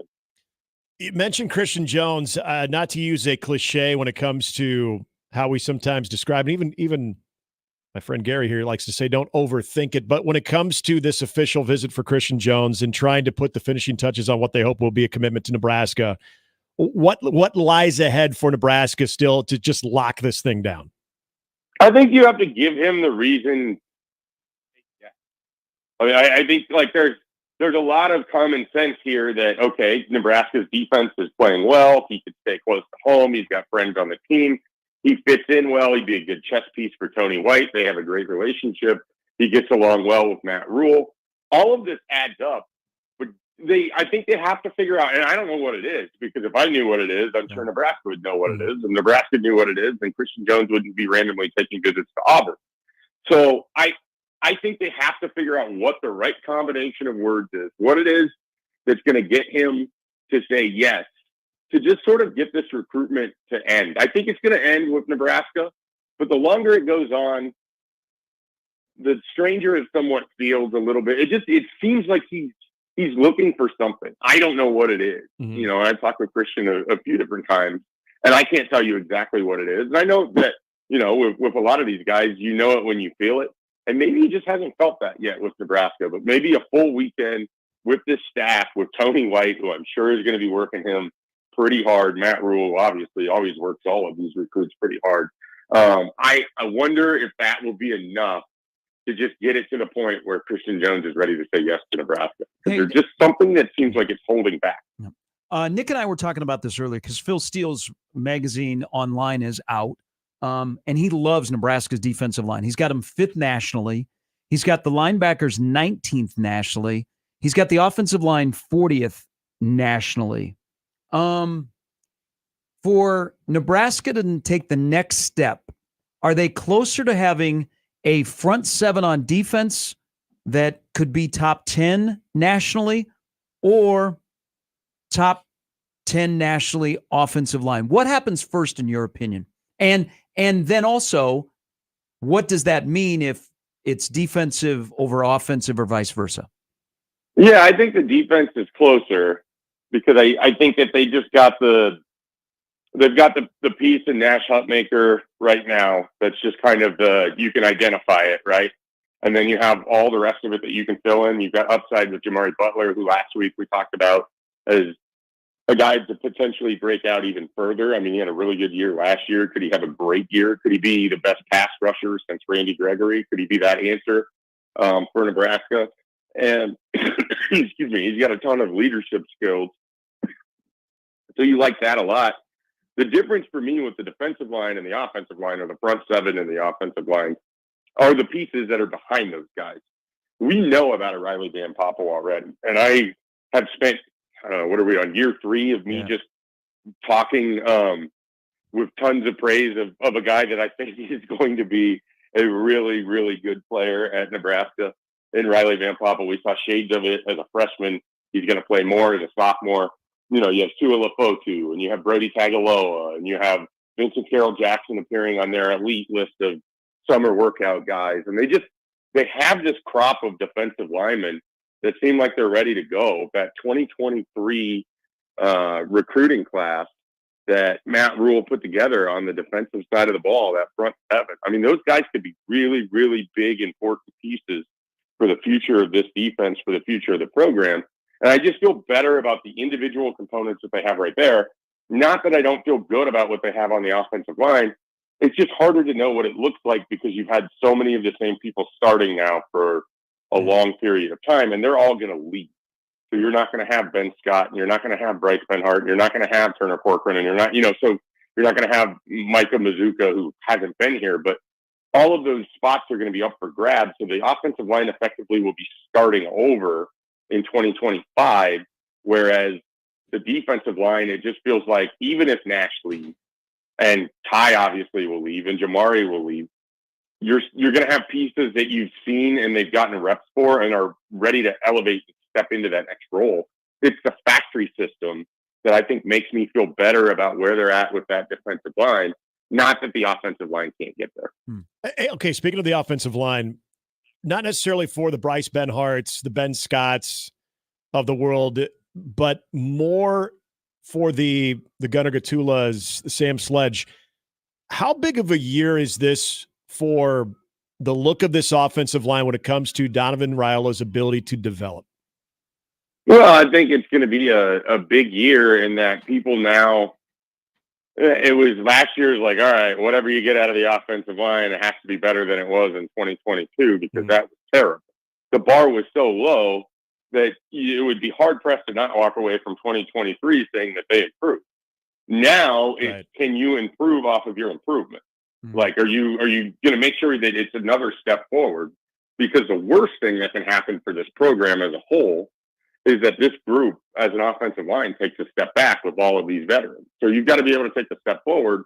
And then for the guys that are behind, you have to make sure you're doing every single thing that you can to be ready, that if someone goes down, that you step in and no one notices. Because that is the key to a successful offensive line. It's not, if an injury happens, because it almost invariably always does. It's when an injury happens, is it noticeable? Are you clearly the weak link of the offensive line? And so these guys that are, in these potential backup roles that have these opportunities to step forward, are you going to be ready when your name is called? And I think that's what they have to spend a lot of mental capacity getting ready for, because they may not get the reps. They may not be running with the first team, but one twisted ankle, one bum shoulder, you got to go in and you got to be able to perform as a unit, and you're viewed as a unit, and you don't want to be the weakest part of that unit. One final question. We'll get you out of here. What if I told you that one of the worst position groups in Phil Steele's rankings is also one of the worst position groups in college football? Special teams he has is 57th nationally. I can believe it. I mean, there's not a lot that came out of last year that makes you feel great about where Nebraska's at with their place kicking. I mean, one of the tough things with this program right now is that you could be at the 25-yard line going in to score. It's 4th and 4, and you have to make a really tough decision. Do you go get the 3 points? Can you get the 3 points? Are you guaranteed to get the 3 points? Or do you have to try to go get those 4 yards because you can't even assure that you're going to get the 3 points and you feel better about going for it on 4th down? I mean, it feels like they've been in this crosshairs for several years now because it just hasn't been consistent in terms of being able to get points there. And that's just one aspect. Throw in the very strange season from Brian Buschini, who went from, a guy that you thought was very, very reliable to all of a sudden just couldn't pin people, couldn't kick it deep. If his kicks were in the 20s, we're talking about the 17, 18, 19-yard line, not the 7, 8, 9-yard line. And we're in a conference where you see it every week. I think that's the hardest part about watching Nebraska's struggles on special teams, is that everyone you play is good at it. You don't get a break. It's a good conference for special teams. And so when it's like that week in and week out, and you watch your own unit self-sabotage, it's really, really annoying. As for the fan base, it's annoying, I'm sure, for the media beyond me. It's annoying for the coaching staff. It's annoying for the players. But you also know that's where you give up. It's not even hidden yardage. It's hitting you right in the face. Your starting field position is so much worse because your special teams can't pin somebody, can't do this, can't do that. Or you aren't able to make field goals, and so you can't add to your lead, so then you can't put a game away. Like, it's just it's hard to be a good football team if you don't have at least average special teams play. Mm-hmm. And Nebraska average special teams play would be quite a jump from where they were last year. Yeah, there are great special teams units in this league, and there are really good special teams coaches. I agree with you, Shafe. Thanks for your time. We'll see you this weekend. Thank you. All right, let's have a good one. Let's go. See you, Shafe. Triple B says, us bigger fellas here on the zone, we should have a jersey that says 6A, 6P. Oh, I love that. Bam. Yeah. Bam. Man. All right. That's why they're in the creative business. Enjoy. All right. We'll be listening at 10. You're off to the baseball village. Get off, everybody. Nick's coming, so get off of coming. Yep. That's the way. Go to the back way here. Yeah, that's after. I'm going to go You like the back door? Yeah. You like go through this neighborhood right here up through Dundee? Absolutely. You're on Cumming, and then woo, people are forgetting about Cumming, and you just drive straight down Cumming. Yep. And you drive into Lot D, and then you walk across the baseball village. Make way. Finish with a lung dart after. I got your day. A lung dart? Yeah, for you. It doesn't strike me as a smoker. It's been a while. Oh, whoa. Yeah. Well, I had one at a bar once when I was 21. Okay, but you're not I had one at a bar once, too. No. I've never bought a pack of I cigarettes. don't think we have anybody on the air that like is a regular smoker. Like Grim doesn't smoke, right? No, I don't think so. No. I don't think any of us are like smokers. No. Not that, like, hey. Not that there's anything wrong with that. We used to have a little producer that was a vapor. Yeah. Oh, okay. He about quit here when they said you cannot vape in the building. He's like, what? All right. Safe travels. We'll listen to you at 10. All right. I'll we'll see you guys. see you the rest of the day. That's Nick. He's off to Baseball Village, where we'll have coverage beginning at 10. Him and Josh will be down there. Matt Verzal stops by next. Your Omaha area forecast presented by Funplex Water Park and Rides from the KETV Newswatch 7 Weather Center on 1620 The Zone. Warm but less humid for Friday. Expect sunshine in the morning, then more PM clouds. There is a slight chance of an evening shower, though most stay dry. Better chance for scattered thunderstorms overnight. Highs in the upper 80s. I'm meteorologist Sean Everson from KETV Newswatch 7. It's going to be another sizzling hot summer. Stay cool with 35% off new Champion windows. Don't burn your money on high energy bills. Get new energy efficient windows from Champion. 35% off. Plus, get an extra $100 off every window you replace. The more you buy, the more you save. We help you choose the best design options for your home. We then build your project in our very own factory. Our install team manages your project every step of the way, and it's all backed by our lifetime guarantee. Plus, we're giving away the chance to win a $50,000 home makeover. Enter online today. Turn your house into your dream home with more livable space in a new Champion sunroom, or enhance your curb appeal with new siding. Now 35% off. Don't wait. This sale won't last long. 35% off windows, sunrooms, and siding. Plus, get an extra $100 off every window you replace. Call 877-GO-CHAMPION or visit championsavenow.com to schedule a free in-home estimate today. All discounts apply to our regular prices. Select styles apply. Minimum purchase required. Cannot be combined with other advertised offers. See store or website for details.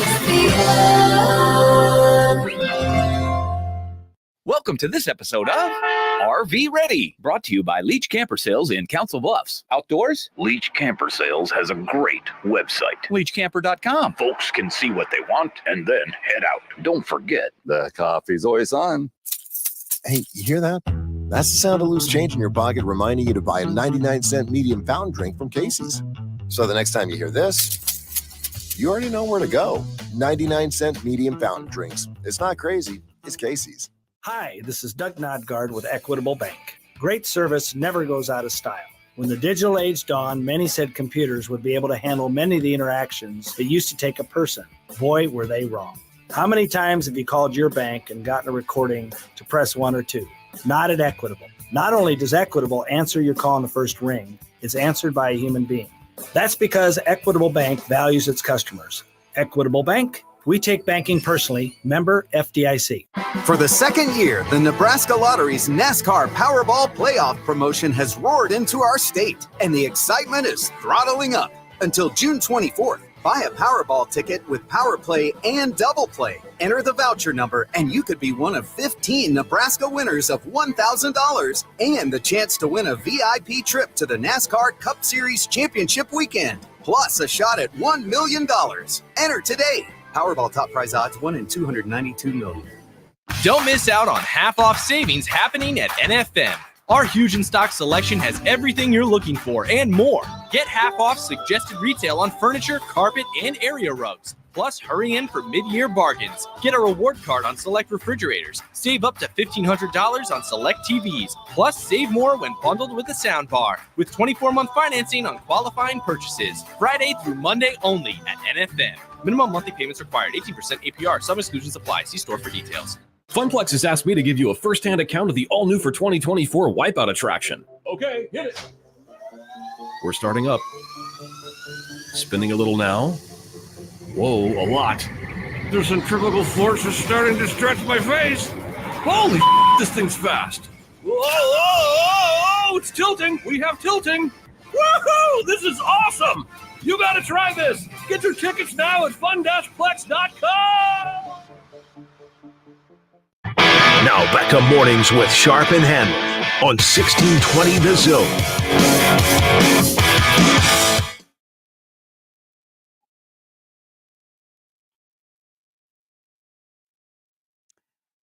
Vers joins us now on the opening day of the College World Series. Vers, our Cubs suck.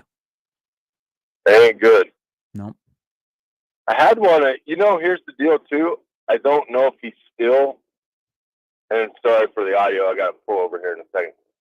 But he used to be your sales guy, and then he wasn't your sales guy. And I don't know if he's your sales guy again. His little baseball team had a fundraiser that we do every Wednesday, so it was his turn.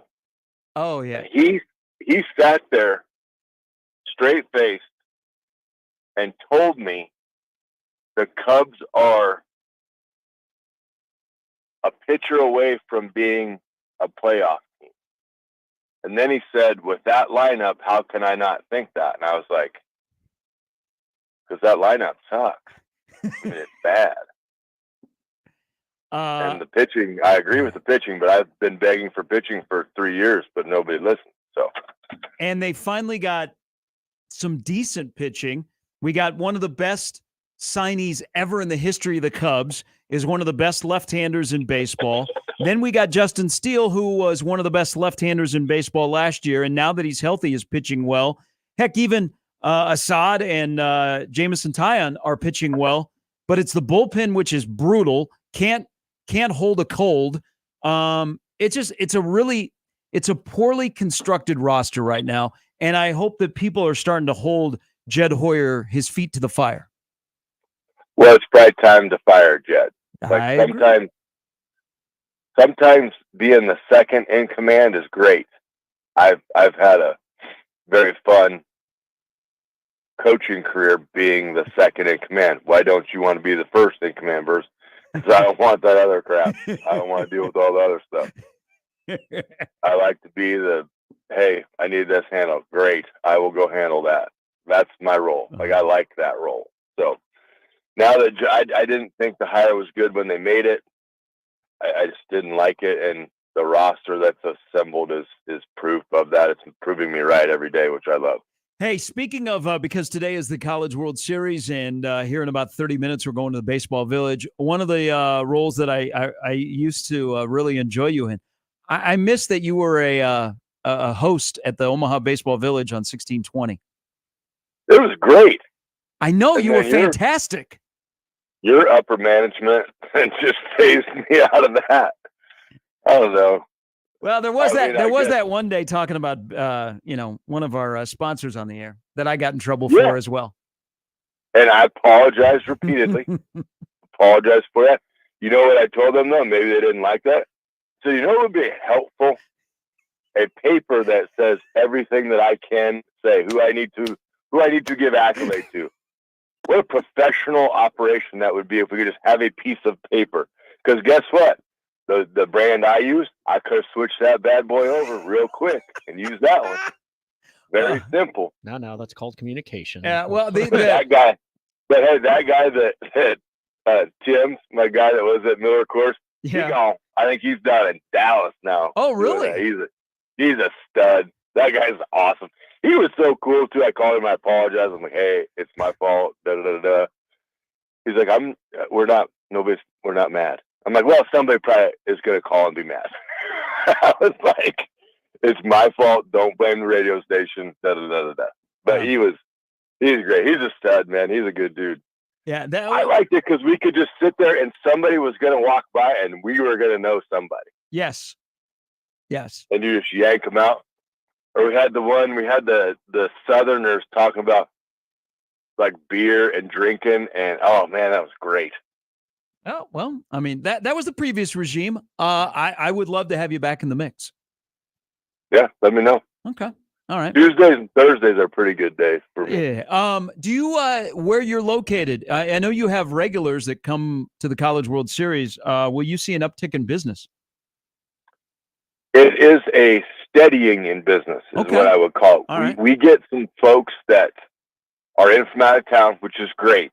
And we had last year, a lot of LSU, and I can't remember if it was 2 years ago, Mississippi State, we had a bunch. But the great part about the College World Series is sometimes people whose teams aren't even in it, they still come up. We've seen people from other teams like, we're just coming to the event. We're just coming to watch.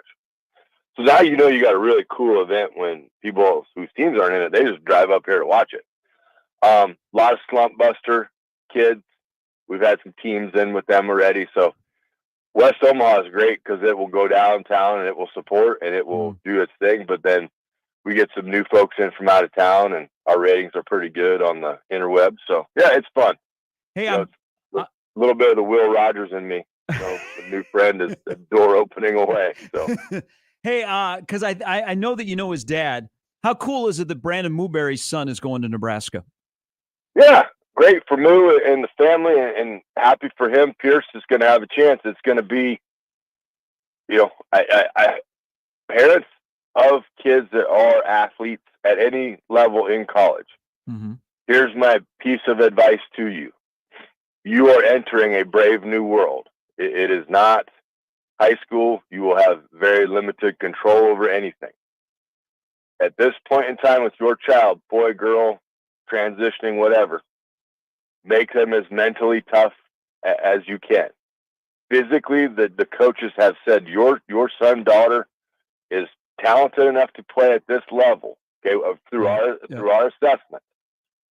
Please tell them that it is 90% mental in college, 10% physical. The mental game that gets played in the college realm, you will never understand it until you do it. And all you got to do as a parent is say, I love to watch you play. Keep grinding. That's it. That's all. There's nothing else you can do. If you played there, if you didn't play, that's it.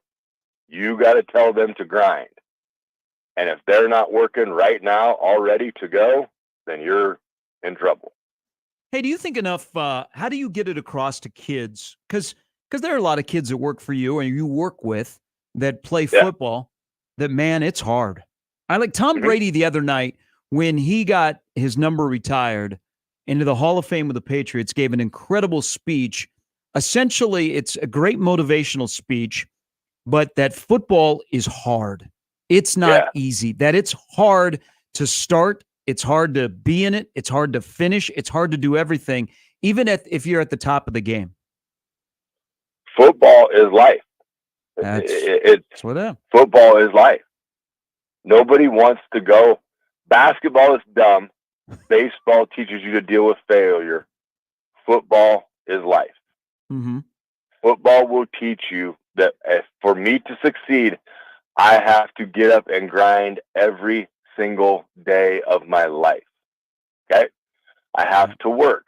But then I have to hold people around me accountable to that same level of work. And if someone is working harder than I am, I have to work harder. And then if we're all working harder, now we're going to become great. Lots, as the lore of the 90s grows, they think we just rolled out and said, hey, we're awesome. What practice was hell on earth. It was not enjoyable. But you know why you went every day? Because there was 115 other dudes out there doing the same thing. And they were trying to go as hard as they can. And you had life and girlfriends and school and things that weren't going right. But guess what? When your foot hit that beautiful green turf, your problems didn't matter. They were now our problems, and our problems were winning games. Hey, so leave your BS at the door. Hey, it's and I know you've heard about it, and people who saw it. And it's a great speech, and I think regardless of how old you are, it's worth listening to. He made another comment, and you got a guy that's considered one of the GOATs that is talking like this. He said, team accomplishments exceed anyone's individual goals. Yeah. How soon okay, let's use your experience in the game of football. How long did it take for you to realize that was the case at a place like Nebraska or anywhere else that you've tried to install it when you've coached? I will forever be grateful for Terry and Nancy Verzal for somehow I guess I got to partially thank Ross Perot for putting EDS in Grand Island, Nebraska, and me being a part of the Grand Island, Nebraska school system. Okay. Larry Dillon, Jerry Lammers, Rutar, Wells, Jimmy Jeffries, as my junior high coaches. You learn then for the greater good go I. And then you go to high school, and if you thought you were an individual in Ken Fisher's system, you were quickly corrected on that. Mm. You do not play for Matt Verzal. You play for Grand Island Senior High School, and that's it. That's what we do. And if you think you're going to get it, there were dudes that thought they were going to get in the end zone and celebrate, and then they got punishment. we're celebrating because it's a team game. And then going to Nebraska and getting the opportunity to be on the team there and seeing, okay, now you have an immensely talented group of people that all work toward a common goal. And yep, they're going to say it's T. Frage, it's LP, it's whoever. But then it's reinforced in the meetings that matter that the team is doing phenomenally and that the defense is unbelievable and that the offensive line is great and the receivers are some of the baddest dudes on the planet. That's where I learned it and I live it. I mean, it's when we were good at Scott, we had full buy-in of everybody. We had stars, but the stars knew that the guys that weren't getting as much accolade were the ones that were really doing it, and they acknowledged them. Mm-hmm. And that's in a me-first society, which we're in. I got to get mine. Great. Yeah. Jergs is going to go break that out of you on the basketball court, okay? So I want you to play basketball. Coach, I can't play basketball. I don't care. Jurgens is going to go break the selfish out of you because I can do it. I can do it here. And then he's going to reinforce it, and then we're going to be good. We're going to be good to go because you're going to lose this mentality real quick. Mm-hmm. So that's what I will forever, eternally be grateful for, is that I grew up there because I learned at Walnut Junior High School, undefeated, Grand Island Senior High School, had a lot of success, University of Nebraska-Lincoln. So that's what my life has been. I've been very fortunate to have that happen. Fantastic. Verse, as always, appreciate it. I hope you're busy during the College World Series. And if you're down, I know you like to make one game or two. Let me know. Yeah, I try to find one of them when it's not. If the temperature gets to 9, there's a 9 in the temperature, I will not be there. But so he's out Sunday. Yeah, we won't see you on Father's Day. Yeah, most of next week too. No, hopefully, maybe week 2. Okay. Of the thing. If there's a 7, I'll be there. Hey, all right. Let me know and we'll get you hooked up. Roger that. See you, boys. Thanks, Verz. That's Matt Verzal, who, if you don't know the story, we used to have a beer distributor, Jimmy, who drank beer. They were not distributing beer at our OBV location. This is a ways back, and Verz likes a different kind of beer that is not with the distributor, and had a discussion about our favorites on air that did not go over so well with sponsors. It was a very heated discussion about your favorite beer.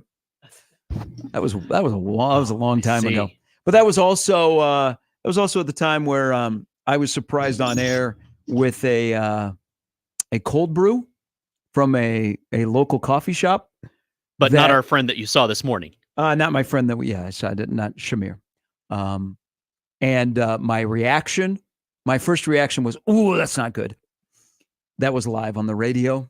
So that was in the same College World Series at OBV. So you never know. When Nick and Josh start here in 20 minutes, you never know what you're going to hear. Yeah, they start popping Advil and Pepsi and Doritos. Odson just tweeted out a picture. Why is there a football helmet? We're at the College World Series, and I'm looking at a football helmet at our location at OBV. Well, because you probably inspired him by your story about what Michael did, because I would be all for that. Let's just read Phil Steele's book and go page by page. Today from 10 to 12:40, Nick and Josh are going to go through the first 5 pages of the Phil Steele Bible. And they're going to talk about how does Wyoming football overcome with Craig Bowles' retirement. I think today is the Mountain West breakdown. Yeah.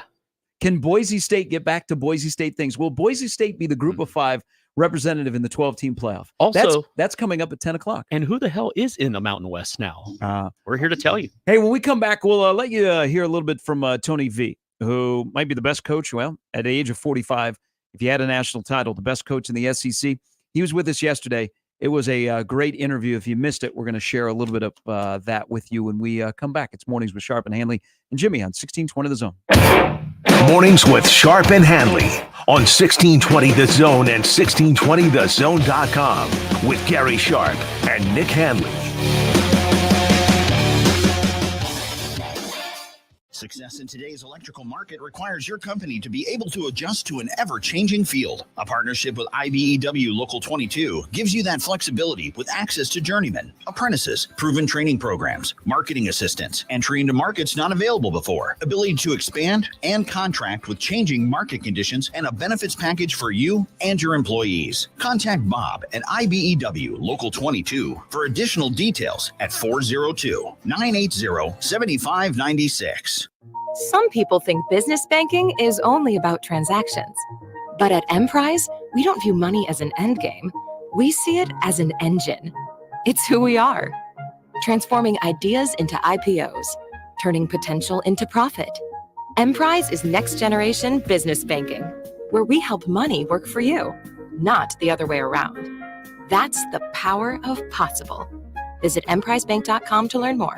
Member FDIC. ZZ Top, the Elevation Tour. October 1st, Liberty First Credit Union Arena. Playing all their classic hits. ZZ Top. On sale Friday, 10 a.m. at LibertyFirstCreditUnionArena.com or at the box office. Don't miss out on half-off savings happening at NFM. Our huge in-stock selection has everything you're looking for and more. Get half-off suggested retail on furniture, carpet, and area rugs. Plus, hurry in for mid-year bargains. Get a reward card on select refrigerators. Save up to $1,500 on select TVs. Plus, save more when bundled with a sound bar. With 24-month financing on qualifying purchases. Friday through Monday only at NFM. Minimum monthly payments required. 18% APR. Some exclusions apply. See store for details. Is your concrete cracked or uneven? Hey everyone, Coach Greg McDermott here to explain why you should choose Everlevel Concrete Repair.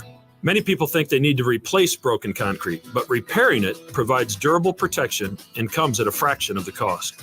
Everlevel provides permanent repair solutions to fix your concrete and protect it against future damage, and it all comes with a long-term transferable warranty.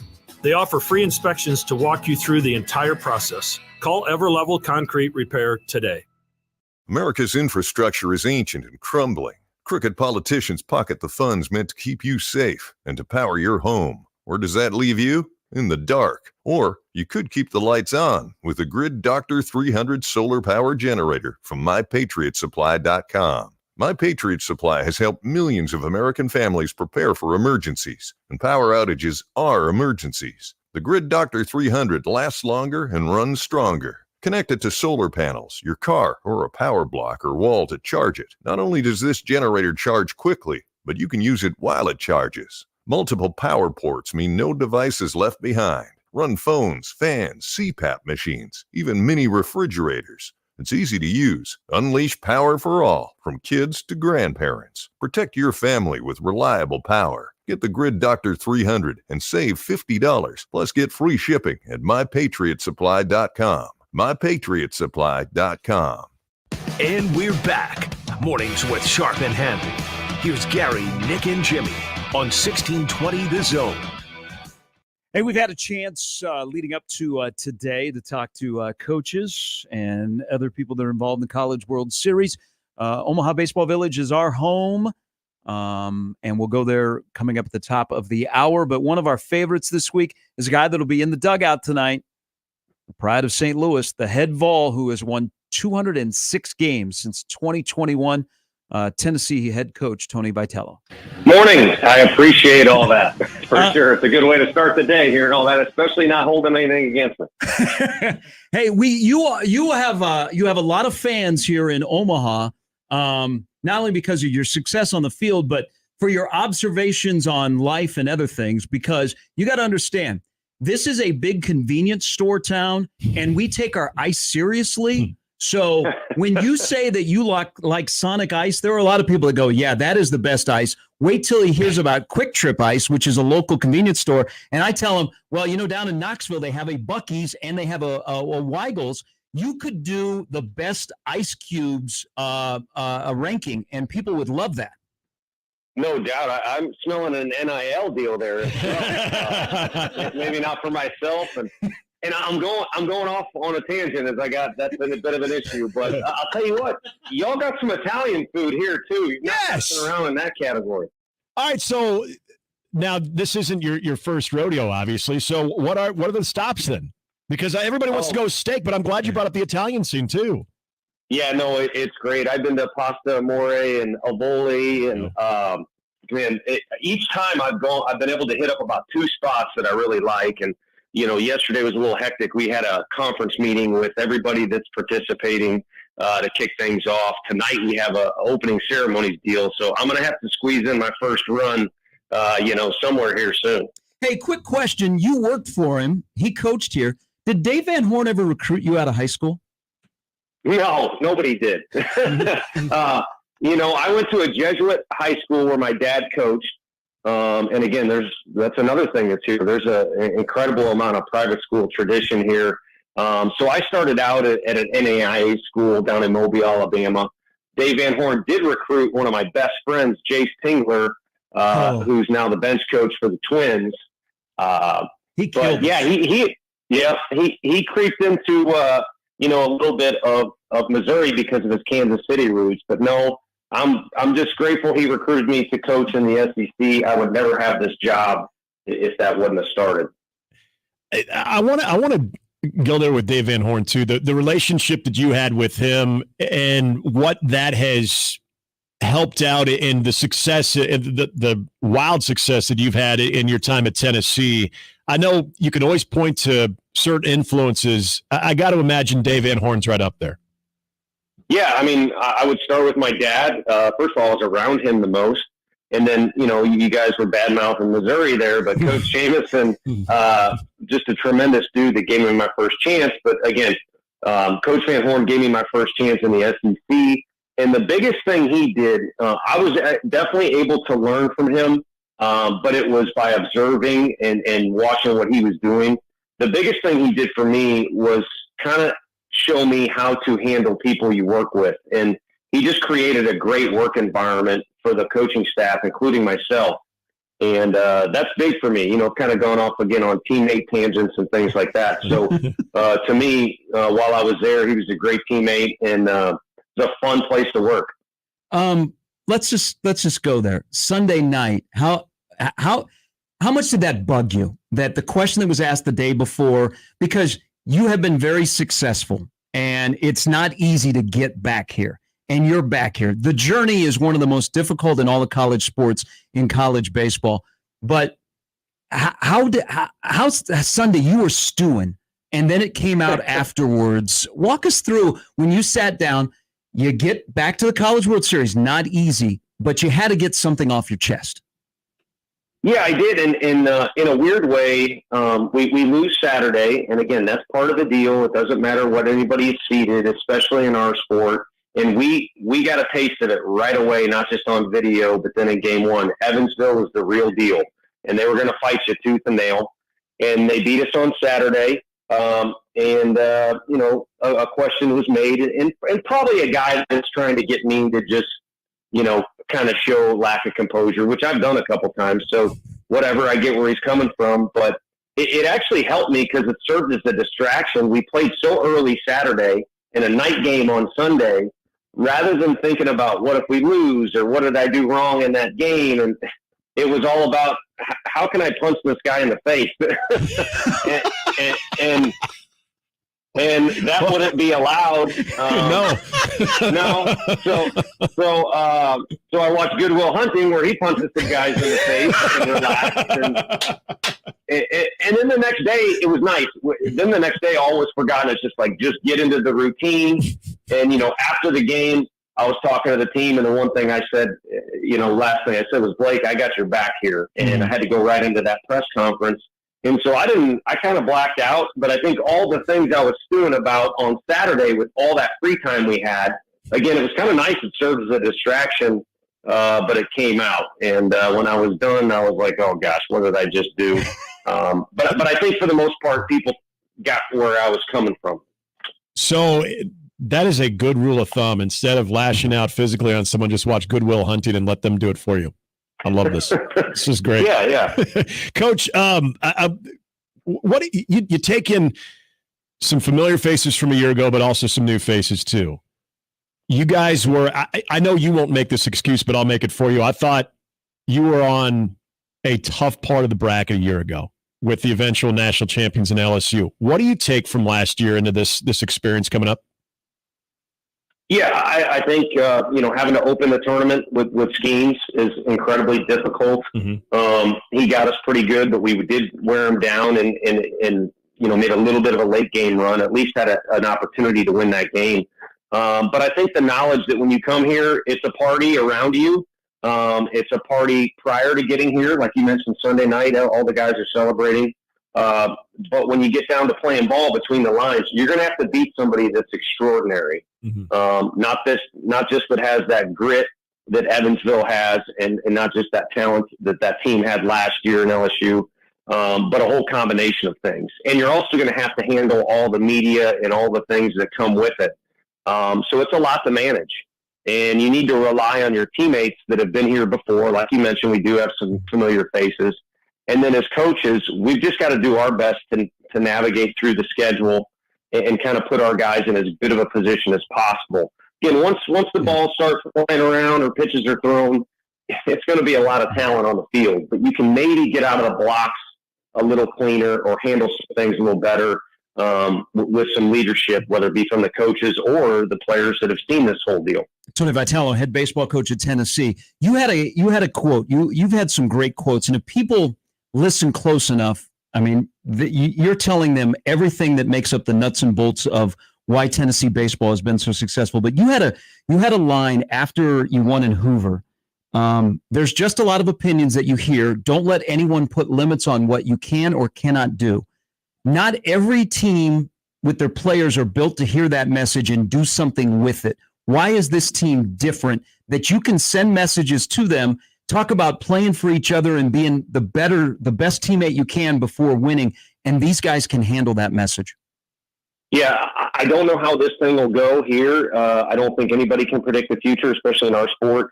But regardless how our team finishes, they'll go down as one of the more unique teams I've ever been around, especially in this day and age. We kind of criticize the new generation and social media and all. They want to be coached. They want to be told what to do. And in 22, we had maybe as much success as we did this year, but that was a group that literally kind of took over the whole thing. It was such a loud presence that group had, and they kind of became the ringleaders, and we just kind of had to try and adjust them when they went too far, which they had a tendency to do. This group just wants to be told what to do, when to do it, and then it's almost like winding up a tin soldier or whatever it might be, and they do it. And I think they are willing to take on whatever task you give them in a very unselfish way. Let's talk about the guy that's from here, Dalton Vargo. Yeah. He's one of the best hitters, I think, in our league, but he's had to take on kind of a platoon role and has done it about is excited about it and is unwilling, to put himself ahead of the team, as you can imagine. So I just think it's a really unique team that's very unselfish and wants to be coached, which again is kind of rare these days. And kind of with that, Coach, not only what this team's identity is, but your program as a whole, since you took over, when you're recruiting, when you're having to, like every other coach, having to recruit out of the transfer portal as well, what do you perceive that identity of Tennessee baseball is? What when people think of Tennessee baseball and the great opportunity to play for you in that program, what do you think is the first thing they think of with Tennessee baseball? One thing is tough, but because I think it's changed a little bit. Now it's got to be the fans. I mean, our fans were nuts on Sunday. It was so loud in there, and they were cheering. Our guy Xander, our lefty, he picked off a ton. It was a lefty first move and all that stuff. They were cheering every time he picked off, loud. So I think the fan base is now capturing people's attention. But when they peel back the program, I think the kids know at our place they're going to be allowed to be themselves. They look at our guys in uniform and they realize, strength and conditioning thing is going very well for us. Quinn Neverhart's our guy. It's unbelievable. But the real answer, I think, to your question is they're going to allow to be themselves. And You know, my dad is from Chicago. He's a diehard Cubs fan. We were able to go to that Game 7 where they finally won the dang thing. And, you know, I think Joe Madden, that's sports for you. They run him out of town, 2 years later? Yep. But I think his little thing with that talented roster, which they had about as much talent, so it's not like he was creating something out of nothing. I think he really allowed those guys to feel natural on the field and be who they are as a personality. And look at all the teams, speaking of MLB, that have won the World Series, huge personalities.